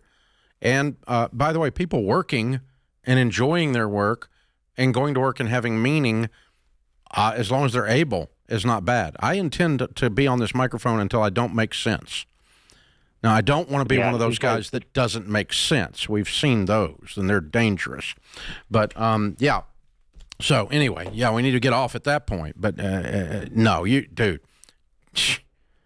Yeah, your brain is telling you what to do. You already know what to do. All I'm telling you is your emotions are exaggerating that you're like going to be starving to death or something and living paycheck to paycheck. Not even close. How much of here's an idea. Quit. And if a year from now you think you're going to be homeless or something, go back to work. 3 different jobs. You can get those jobs right back. Those kinds of jobs are always waiting. How much of this stress, Dave, because I've never lived this life, you keep telling yourself with your neocortex, your thinking part of your brain, I'm worth $1.3 million. I'm worth $1.3 million. But your amygdala, the threat detection part of your brain says, you still owe $900,000 on these 4 houses. You still owe money. You still owe money. And every month, no matter what your net worth is or how much money you have coming in, your brain knows you're still on the hook for all these properties. That's got to weigh you down, doesn't it? That's probably part of it, but I think he's been running at breakneck speed. He didn't even notice that part. Huh. That's my opinion, just talking to him. He's just exhausted. I think he's just... No, he was trying to run. He thought there was an end game. Tell me about FIRE. FIRE is... Did they retire young? They retire at 40. Okay. Not have to work again. Yeah. And the numbers don't work. Gotcha. It does... And because the problem with money, like when you view money that way, is money's a bully in the schoolyard. As soon as you say, hit me in the nose, you step back. If you cross this line, I'm going to hit you. You step across the line, he steps back and draws another line. Says, if you cross this line, then I'm going to hit you. And that's what money does. It keeps, because there's always another one. There's always a bigger thing. There's always a different thing. There's always a reason. There's always inflation. There's always a better car. There's always Mama wanted a house in the mountains. There's always, doesn't matter where you get to, there's always another one. And a bigger one and a shinier one and a different. So you just can't get away from it. Once you get on that treadmill, you can't catch that carrot. It's impossible to catch. And so if you could maintain godliness with contentment and say, okay, I'm going to live a lifestyle of $50,000 a year income, then you can build a big enough nest egg to quit. But something about our psychology won't let us do it. We start out with that, and that's the math. But then by the time we get used to living on a $150,000 lifestyle, then I got to go back to a $50,000 lifestyle to quit, which is exactly what he's saying. He's saying, I'm going to be paycheck to... He's not even close to paycheck to paycheck. But he's going to have to cut his lifestyle. He's going to have to drop his investing from $100,000 a year contribution. No, that was in addition to maxing out everything else. Yeah. So he can still max out everything. And you can't do $100,000 extra. Yeah. And that's paycheck to paycheck. That's not paycheck to paycheck. There's also this, you get to be 40 and you got $2 million and you thought it was going to feel a different way. That's true. You thought it was going to be $1 billion. You thought you were going to do nothing, and doing nothing will kill you. It's one of the things I had to outline with all these little communists that are coming out of college. Have to explain to them that a billionaire is not the same thing as a millionaire. A billion is 1,000 million. Billionaires have 4 houses, a jet, and 7 cars. Millionaires have 2 used Camrys and 1 house. and it's paid for, and they have $800,000 in their 401k. That's a millionaire. But a billionaire is 1,000 million. And people emotionally have these two things confused. They think of some rap artist or whatever in a private jet, which they don't even own. It's chartered. But I mean, they think it's that's how you don't live like that with a $3 million net worth. You know, stupid jet would be more than that, much less, the whole, I mean, it's just like, so that's not how it works. It's the emotions of when I get to be a millionaire, I'm going to be a billionaire. No, you're not. You're going to be a millionaire. 2 used Camrys. And that's still a good thing. 2 used Camrys and $800,000 in your 401k and a paid for $500,000 house. And a lot of laughter in your home. Ding, ding, ding, ding, ding, ding, ding, ding, ding. You're done. This is The Ramsey Show.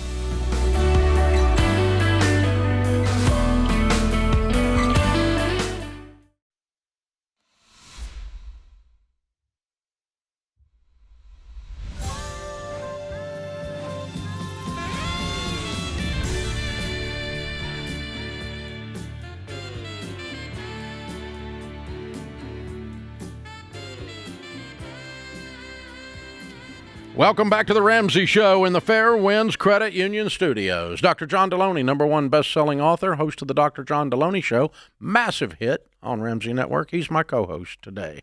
Open phones at 888-825-5225. Lynn is in New York. Hi, Lynn. How are you? Good. How are you? Better than I deserve. What's up?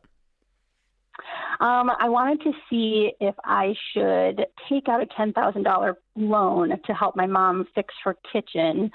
There's some emotional reasons why I would and why I wouldn't. And ultimately, I'm trying to see if the financials make sense to help me make the decision. So you don't have $10,000 to give your mom? I don't, no. Okay. And your mom's broke? She has a pension. She has Social Security. She's retired. So she's on a fixed income. How old is your mom? She's almost 80. And how's her health? She's actually quite spry for her age. Good. Okay. And what's wrong with her kitchen? She tends to do a lot of DIY and hire handymen who aren't quite handy. And so in her kitchen? The last few years, to renovate the home in general. Oh, and I see. So, okay. Yeah, and so she's half funded projects over the years, and it's left the kitchen, with only a subfloor, no cabinets, no countertops. It's just kind of in a state of disrepair, and she is older, even though her health is pretty great. I worry about her age and food safety, physical safety in that space. Wow. Really bad decisions. Yeah. Okay. Man, I just appreciate how much you love your mom. That's sweet of you. And that you want to take care of her and you don't want her living in a house that's probably wouldn't pass codes right now. So that's nice of you. You do know you called the show where we'd never tell anybody to borrow money, right? You called that show. I did, and I'm trying to. The other part is, I've worked really hard over the last few years to get out of debt, and I'm not going to tell you to spend $10,000 on an 80-year-old's kitchen. The math doesn't work. I mean, if you had $1 million laying in your account and you want to spend $10,000 on an 80-year-old's kitchen, that's fine, but I wouldn't do that. Okay. And I certainly wouldn't borrow the money to do it under any circumstances. But I do applaud your heart. Now, let's try to fix the problem, though. Okay. A different way. So is your mom in a good church? I would say she does go to a church. Good.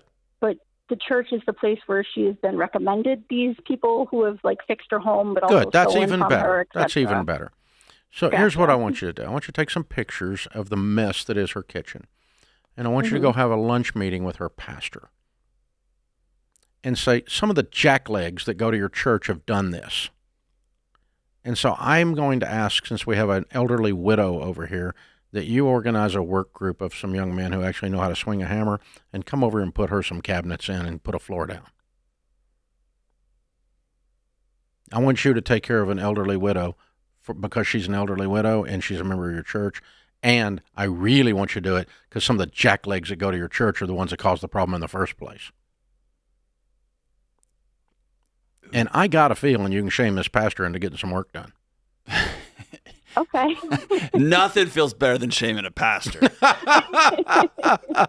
I'm messing with you. I'm being harsh, but you see what I'm saying. But can I tell you, this is some of the best advice I've heard you give, Dave. I love this idea because you know why? It's the bluff call. Are y'all going to be who you're supposed to be? You're going to take care of widows and orphans. Here you go. Now, you got quiet on us, Lynn. Why don't you like that plan? I mean, the handbook says that's real religion, widows and orphans. Yeah. That's what the handbook says. My mom, she doesn't like accepting help. She's not always the most. But she was going to take a $10,000 loan from you to do a kitchen. That's called help. She didn't ask me necessarily for the loan directly. I know, but you had a plan where she was going to do that. So let's have a plan where her church supports her because her church's jacklegs are the ones that messed this up. And by the way, this is going to be good practice because over the next 10 years, she's going to need more and more support and care from you and others. And others. And you're going to have to get out of the habit of debt fixes anything. Because it makes it worse. Yeah. Because I don't want to give you a negative scenario, but I really don't want you paying a loan off after your mom passes away and you're paying payments on a kitchen that she no longer uses. That would be really, really negative. Can you imagine writing that check every month? Yeah, and it wouldn't be an investment in that sense that I would get it wouldn't. So it it's not. No. Yeah. No, it's not. It's just consumption, and it's just your sweetheart wanting to help your sweet mom.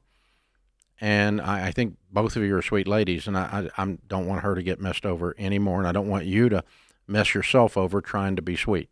And so let's not do this. Let's not step up in this trap. I'm real serious. If I was you, I'd go have and I've got the money to write the check, but I in this case, I think this church has an opportunity to serve. And that's the other side of it is they have an opportunity to live out a mission with the congregants of that place that this is one of those rare wins where everybody wins, and a widow gets an elderly widow gets her kitchen put back together, and the church gets an opportunity to go help somebody out. That's awesome. And I don't know how we got here, but seriously, if a recommendation came from inside of her congregation and they left an elderly widow in this situation, the pastor really has an opportunity to work with that person and on their character. Right. Absolutely. Because you just don't want to be on this list you don't want to be on the list of people who messes with kids, widows, and orphans. There's several things in the scriptures that are really you don't want to be on that list. You want to be on the list of the people that help those people. That's the list you want to be. It's the naughty list and the good list. I mean, this is it. It's not Santa Claus, but it's God. And so it's serious stuff. That's that's a great idea. I hope that happens more and more. Well, you have so many opportunities to do things that way, and honestly, I work with so many churches. I mean, we had 50,000 churches have taught 10 million financial peace congregants over the last 25 years. And I know a bazillion churches that have the funds and have the systems to take care of the single mom, the widow, the orphan, and they don't always know a way to connect to one. Yeah. And so just giving them the opportunity, letting them, hey, here's one. And they go, thank you. And they're ready to go do it. It's pretty incredible that they're just standing there ready to go. They're willing, ready, and able. They just don't have the connection. And because no one wants to raise their hand and say, help me. And I know a number of young men who are asking, hey, there's no places to serve. Like I can go to a local soup kitchen or something, but I got to get in line and there's all that. Man, if you could go to church. If there's a 25-year-old Bible study group of men at that church. Show up on a weekend. And this was their weekend project, they could put that whole kitchen back together. Be amazing. Yeah, and then they'd all walk a little bit taller, everybody wins, boys and girls. This is how this works. I like it.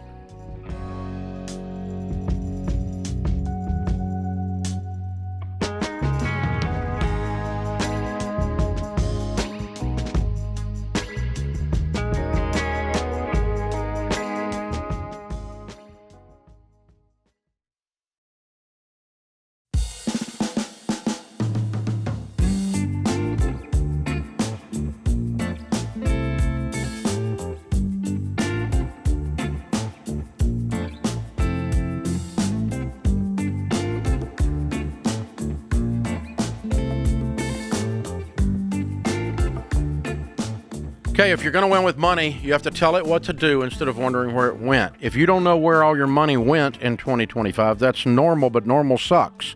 We don't want to be normal. Next year can be different. Get a head start by downloading Every Dollar. The app, Every Dollar, helps you build a personalized plan so you can work the Ramsey principles, coaches you to find extra money and put it all to work to beat debt and become wealthy. Answer a few questions. Many people find thousands of dollars on average in just the first 15 minutes. Every Dollar still has the same great budgeting features, but it's also going to help you work the Ramsey plan now, new and improved. Don't go into the year feeling broke and stressed. Start Every Dollar for free in the App Store or Google Play right now. James is in Rhode Island. Hi, James. How are you? Good, Dave. How are you guys doing? Better than I deserve. What's up?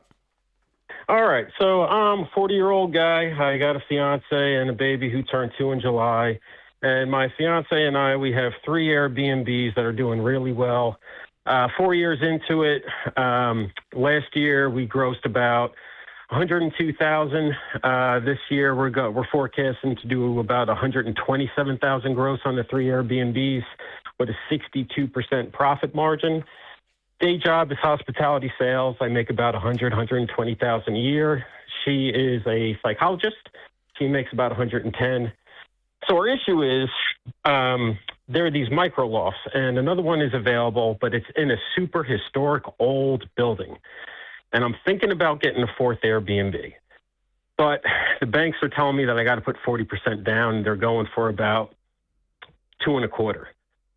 So I want to hear your take if I should get another profitable Airbnb and have it under the same roof as all my other ones, or is that considered maybe too high risk? Okay. Well, I'm not sure you called the right show. I'm not sure you know what we do, but so I own several $100 million in real estate. Okay, I love real estate as an investment. I went broke in the real estate business in my 20s, if you haven't heard the story. And the way I did that was I borrowed too much money. And the banks called our notes because we were in a high-risk scenario. The Airbnb business is basically the hotel business. It's a very high, labor-intense, a lot of hassle. So the money that you're earning on those Airbnbs, you're working your hiney off to get that money. And you're probably working you're working some other people's hiney off because it's a lot of hassle. I'm the maintenance man. I'm the housekeeper. I'm the guy checking them in. Yep. Yeah. I mean, and you have a 2-year-old. Quarter mile away. So, yep. Yeah. Why don't you pick up golf too? Oh my God. You ain't got time to do nothing. I don't know that you have the bandwidth to add another one on your personal, number one. Number two, the risk with Airbnbs is that, as you probably know, and I don't know where it stands in Providence and Rhode Island, but many HOAs, many neighborhoods, many entire municipalities are passing zoning to stop it because they're disruptive to the neighborhood. And so I know a lot of people that have lost the ability to run an Airbnb on a property they bought for an Airbnb. And in a historic setting, that's very possible. Right. It's in a unique building. It's the oldest mall in America where there's retail on the first floor, and the second and third floor was repurposed to Airbnb. So it is in a commercial zone. Okay. So that means the risk of them rezoning it and keeping you from doing it is less? To my understanding, yes. Okay. Or it's going to take one new tenant downstairs that's a big tenant that says, I don't want people living upstairs. Well, we're all on the board. They're already got residential in there. It's just a matter of whether it's nightly rental residential, because it's a hotel in a sense. So I don't know. You're doing some things I don't want to do, and I don't recommend people do things I don't want to do. So number one thing you're doing is you're buying property with someone you're not married to. Very dangerous. Number two, you're going in debt to do it. Very dangerous. Number three, you have a high-risk business model that's dependent upon someone else called Airbnb. Very dangerous. Number 4, you have to do all the freaking work, and you're getting ready to add 25% of the workload, going from 3 to 4, and you have a 2-year-old. Very dangerous. So that's what I meant by, I don't know if you've been around us much. I'm not trying to be mean to you. I think that all you have seen in this is the upside. You've not considered any of the downsides, and that's the way I was in my 20s, and it's what caused me to go broke. And so now I'm always looking. I'm not a negative thinker. Like I said, I own hundreds of millions of dollars of real estate. I love real estate, but I have low hassle real estate. I don't own a single Airbnb, and we've got enough residential. I easily could do that, but we don't want to screw with it. It's just too dadgum much work for the money, too much drama for the money, and so we'd rather make the money, a little slower and with a lot less hassle factor. And we don't borrow money. 100% of our real estate's paid for. I don't borrow money to buy real estate. So I'm a fan of the category of real estate. But after that, I've kind of given you some things to think about. So until you've thought through all of those things and make sure that you've decided how you're going to own, what ownership vehicle you're going to own this in with someone that you're not married to, real dangerous. That you get yourself into all kinds of messes here. And I think that's what the bank is smelling, and that's why they're wanting a huge downstroke. A good way to look at any business opportunity too, James, is to scale it in your mind. And if it doesn't scale, then don't grow it. Meaning, if it works for 40 Airbnbs, we might do 4. If it works for 4 but not 5 or not 10, then maybe we shouldn't do 4. Why is that? Well, because the idea is not scalable to where you get out of being the maintenance man. You just have to keep absorbing more work and more work and more work. And pretty soon you're going to go, I want to quit my job and be Mr. Airbnb. Right. And that's not scalable. Then your one Airbnb app change or one Airbnb municipality change or your one... Yeah. Apple decides they're not going to support the app anymore. That's right. With 13 point whatever. My crap.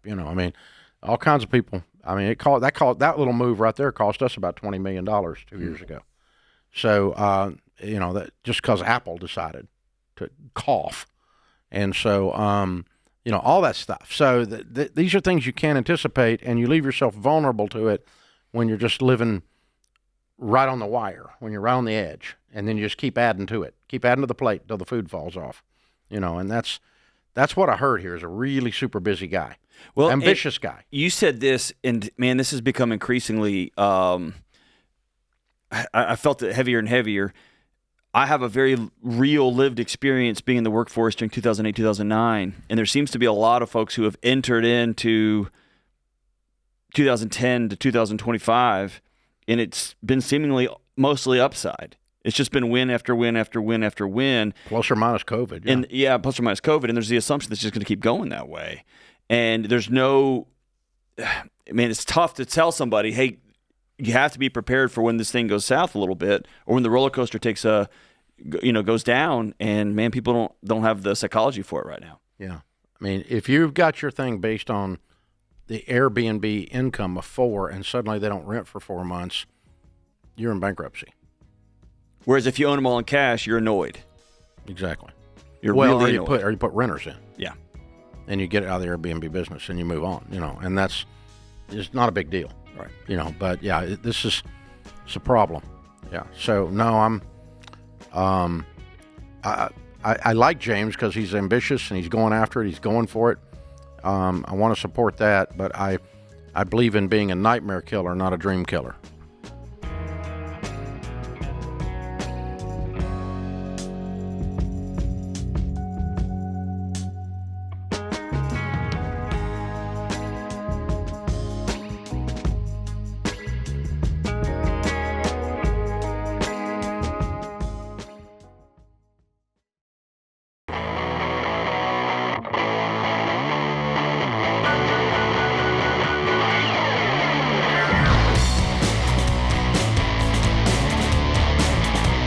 Dr. John Delony, Ramsey personality, best-selling author, and of course, host of the Dr. John Delony Show, which you need to tune in and check out on the Ramsey Networks.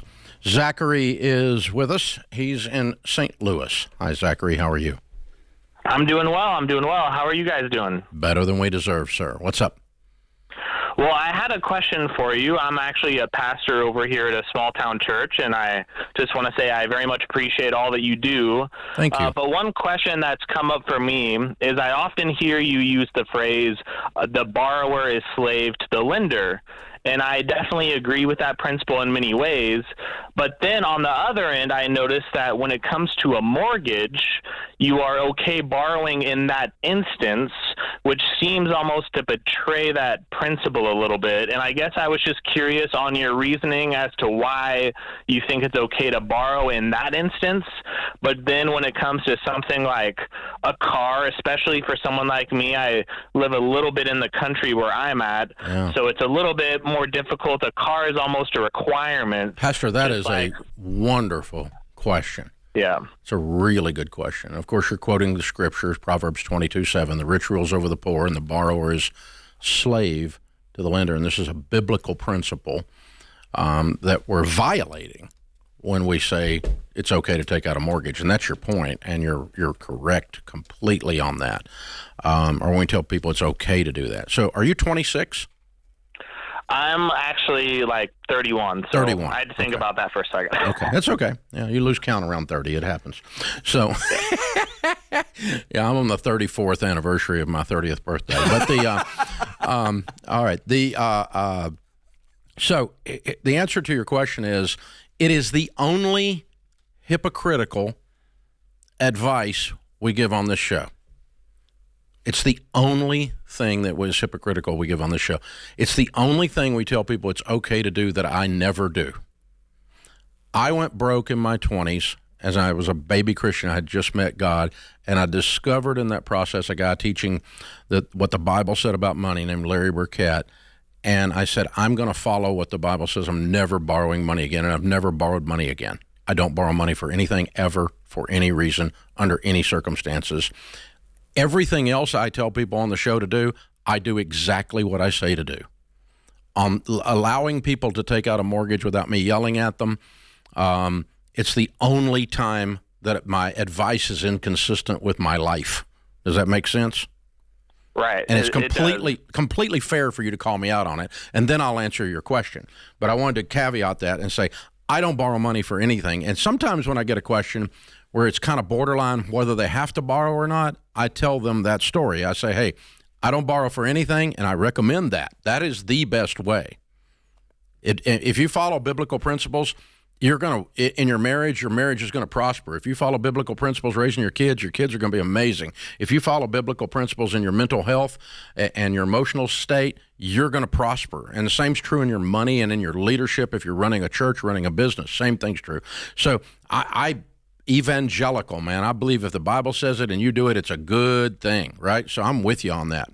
Now, the reason that I lighten up when someone calls in on that is two things. One is I can pretty much talk you out of or call you stupid taking out a car loan, because cars go down in value, the interest rate is higher, and there's no correlation between buying cars with payments and becoming wealthy. Very few millionaires will tell you that, the best thing I ever did was agree to borrow on a car because I needed a car because I was out in the country and I was driving a long way and I needed a car. No millionaires told us that when we studied 10,000 of them. So the fruit is not there. I'm a fruit inspector. Okay. The second thing is millionaires do tell us that they borrowed to buy a house many times, and when they got it paid off, they never borrowed money again after that. They're debt averse, but not completely mortgage averse. So the data is in that millionaires do that, even though I would tell you the best way to do it is save up and pay cash for it. It's hard to get people to save up for 10 years to buy a house. I can get them to save up 3 years to buy a car, or to 18 months to buy a car. But I can't. I've had trouble doing that. So I make that violation. But I also often tell people all the time when I say that, no more than a 15-year mortgage, no more than a payment of a fourth of your take-home pay. You probably heard me say that, Zachary. And then get the stupid house paid off as fast as you can, because the shortest distance between where you are and wealth is debt freedom. And that's consistent across the thing. But you're exactly right. But a car is a completely different thing. A car is the largest thing we buy that goes the wrong direction. It goes down in value.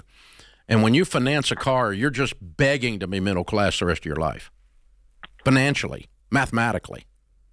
Well, and most people are stupid enough to like take a car note on like a $30,000 car when they have no money either. Exactly.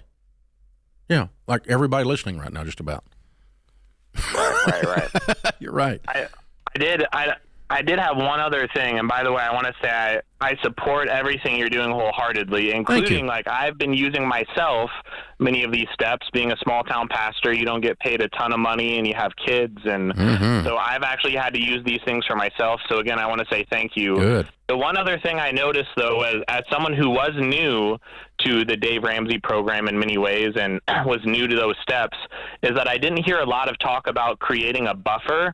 So as someone who was new, I didn't have any money in my checking account, right? Because I was using credit cards and then I was paying off those credit cards with the money in my account. So I never really had money in my account.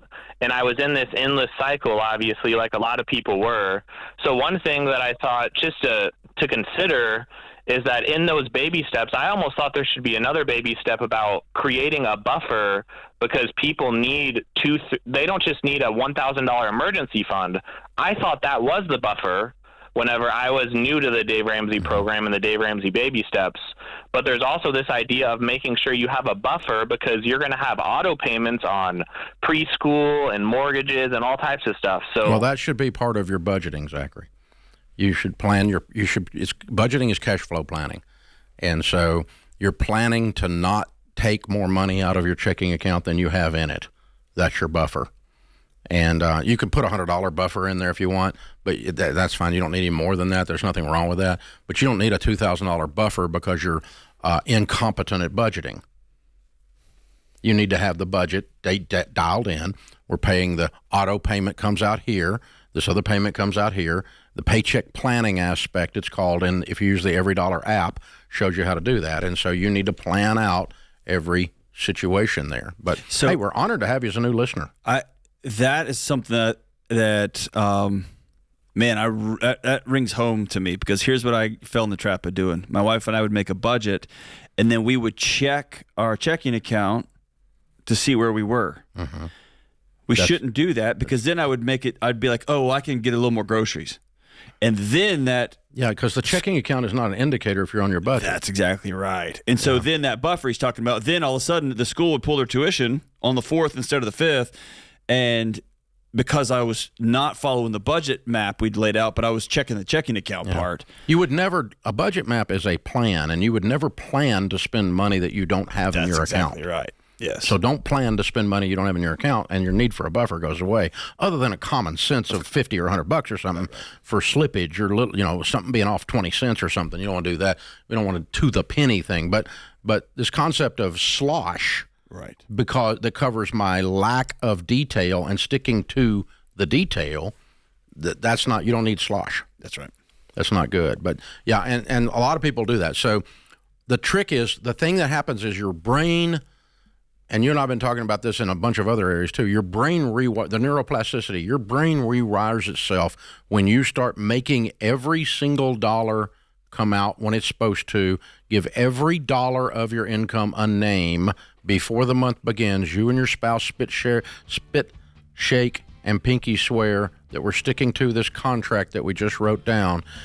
Something happens and changes from that chaotic wild man that you were before, and it takes about 90 days for that rewiring to completely occur. And that neuroplasticity, it changes your behavior. It's behavior transformation. And so the detail matters in that situation, because you're forcing your brain to work really hard. Yeah, that's what you want. This is The Ramsey Show.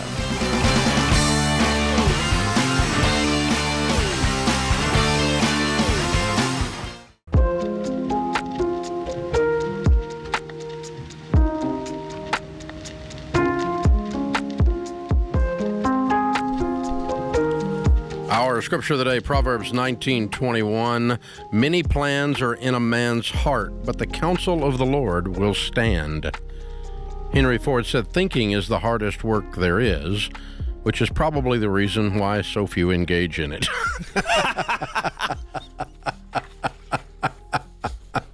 What were you thinking? I wasn't. That's good. I like it. Hey, selling or buying a house in this crazy real estate market right now is a wild thing to do. You need a pro in your corner if you're going to buy or sell right now. Somebody who has actually done it before a lot. That is a high-octane, high-protein, high-performance real estate agent. If you want one of those, we have vetted thousands of agents around America. They are endorsed local providers, we call them, Ramsey Trusted Real Estate Agents. If you want to find out who we recommend and who we vet and who we coach and who follows the stuff we talk about and is really getting a lot of work done, they're not a beginner, go to RamseySolutions.com/agent, and you can find a Ramsey Trusted Real Estate Agent for free. Drew is with us in Seattle. Hi, Drew. Welcome to the Ramsey Show. Hey, good afternoon, Dave. Dr. Delony, thanks for taking the call. Sure. What's up? Hey, quick question. Well, first off, the Bible verse you guys just spoke, that was really speaking to, I think, my call. But I just had a question for you. Is it possible to be a successful businessman, but to also be a successful family man? And I can kind of refine that a little bit more and give you kind of my background and where I'm coming from. What would make you think that is not possible? Well, right now I'm working with my wife to try to come to a middle ground on our side business. And obviously, so I heard the last caller, one of the guys was a pilot. I, too, am a pilot. I work for the major airlines. My wife is also a pilot. But a few years ago, we started this side business that's been doing really well. And there's a lot of potential in it. But we're coming to disagreements on if we should really be doing the side business. It's a seasonal agricultural business, and for the about 2 months that we operate, we're bringing in about $75,000 on average. And so, but there's a lot of potential for it. But my wife's argument, because I want to give her side of the story too, is that she doesn't like that the time it takes away from the family. So we've got two kids, 2 months a year. Well, yeah, and what do you have to do on the other 10 months? Well, so there's a lot of planning, and because we've been in business for about 4 years. There's the growing stages. I mean, it probably consumes my mind a little bit more than I should, which I've gotten much better at not bringing it up at the dinner table, because she's told me, she's like, okay, I don't want to hear about it, and so and I kind of have this guilt for, I'd say, for about 6 months out of the year, leading into the start of the season, it's a little bit busier at home for me. I'm definitely balancing, my time, between family and because I'm an airline pilot, it takes me away from home, which, that's already kind of hard on the family. But what do you make as a pilot? Well, right now, I make about $120,000. Next year, about $200,000, and then it just keeps going up. I just started at the major airlines, and my wife, she brings in about $85,000. How old are your children? We've got a 15-month-old, a 10-year-old, and then one on the way. And so my wife's argument is we don't need the business, and I agree with her. Like, it's not needed, but I listen to the Entree Leadership podcast a lot, and I have this desire. Like, I love flying.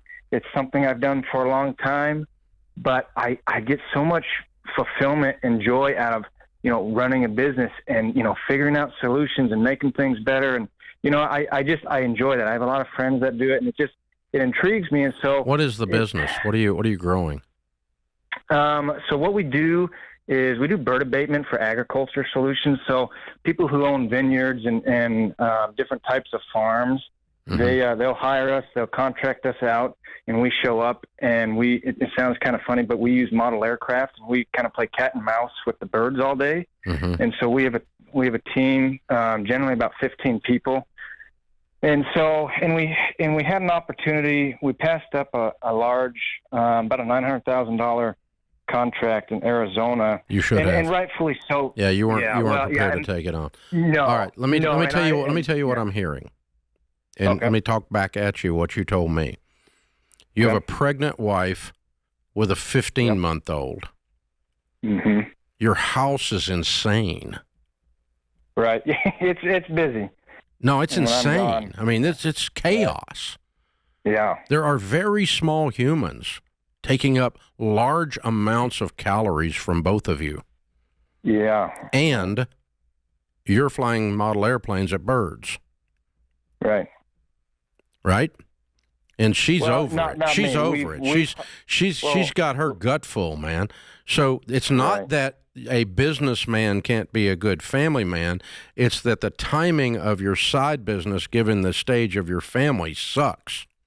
Right. You And got a that- lot yeah, of crap at home. If she was sitting with Right. two kids in elementary school and they were somewhat able to dress themselves and go to the bathroom by themselves and stuff like that, right. then it's a whole different world. I mean, I got grandbabies at this stage. When we keep them, it's a dadgum chore.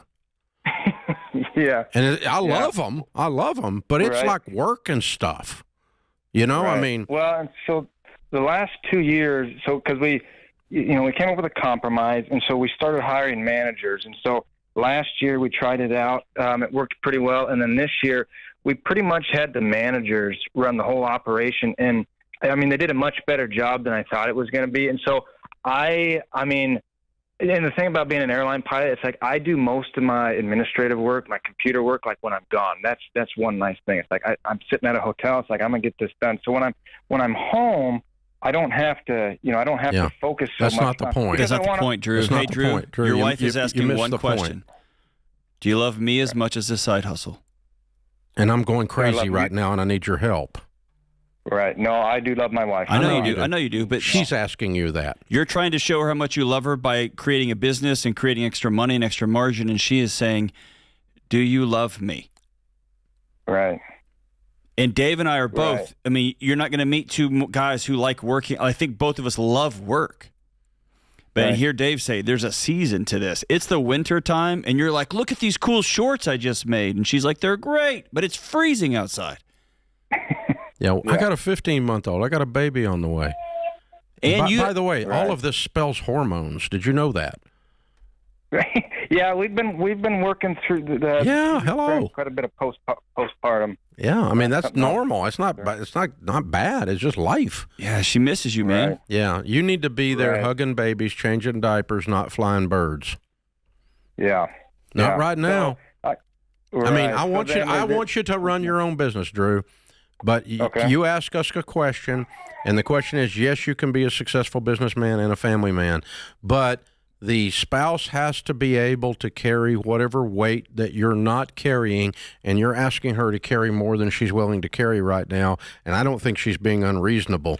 Little babies and a house full of kiddos is chaos. On top of a $200,000 a year salary. And she's flying. And so, in her 80, he was saying, so about 300 grand they're going to be making next year. And the question that she's asking, which question my wife asked, when is enough enough? Yeah. In other words, she's saying for $75,000 a year, I'd rather have your help. I'd rather have you. Yes. I'd rather have your help right now. Right now. And it might not. I'm telling you, you might be 3-4 years, and you can either restart this or take back over some of the management. But you got to offload all of it or most of it to be able to help manage your house right now. That's okay. There's nothing wrong with that. You're working 2 full-time jobs, and you've got chaos at home. And your wife has a full-time job. Yeah. Oh, by the way. Yeah. Right. Wow. 3 full-time jobs. Right. So you're not a bad guy. You're just your timing sucks. Yes. And it's kind of a deceptive question. Yes, you can be a man. Yes, you can run a successful business and be a good family man. You can't do 50 things at once.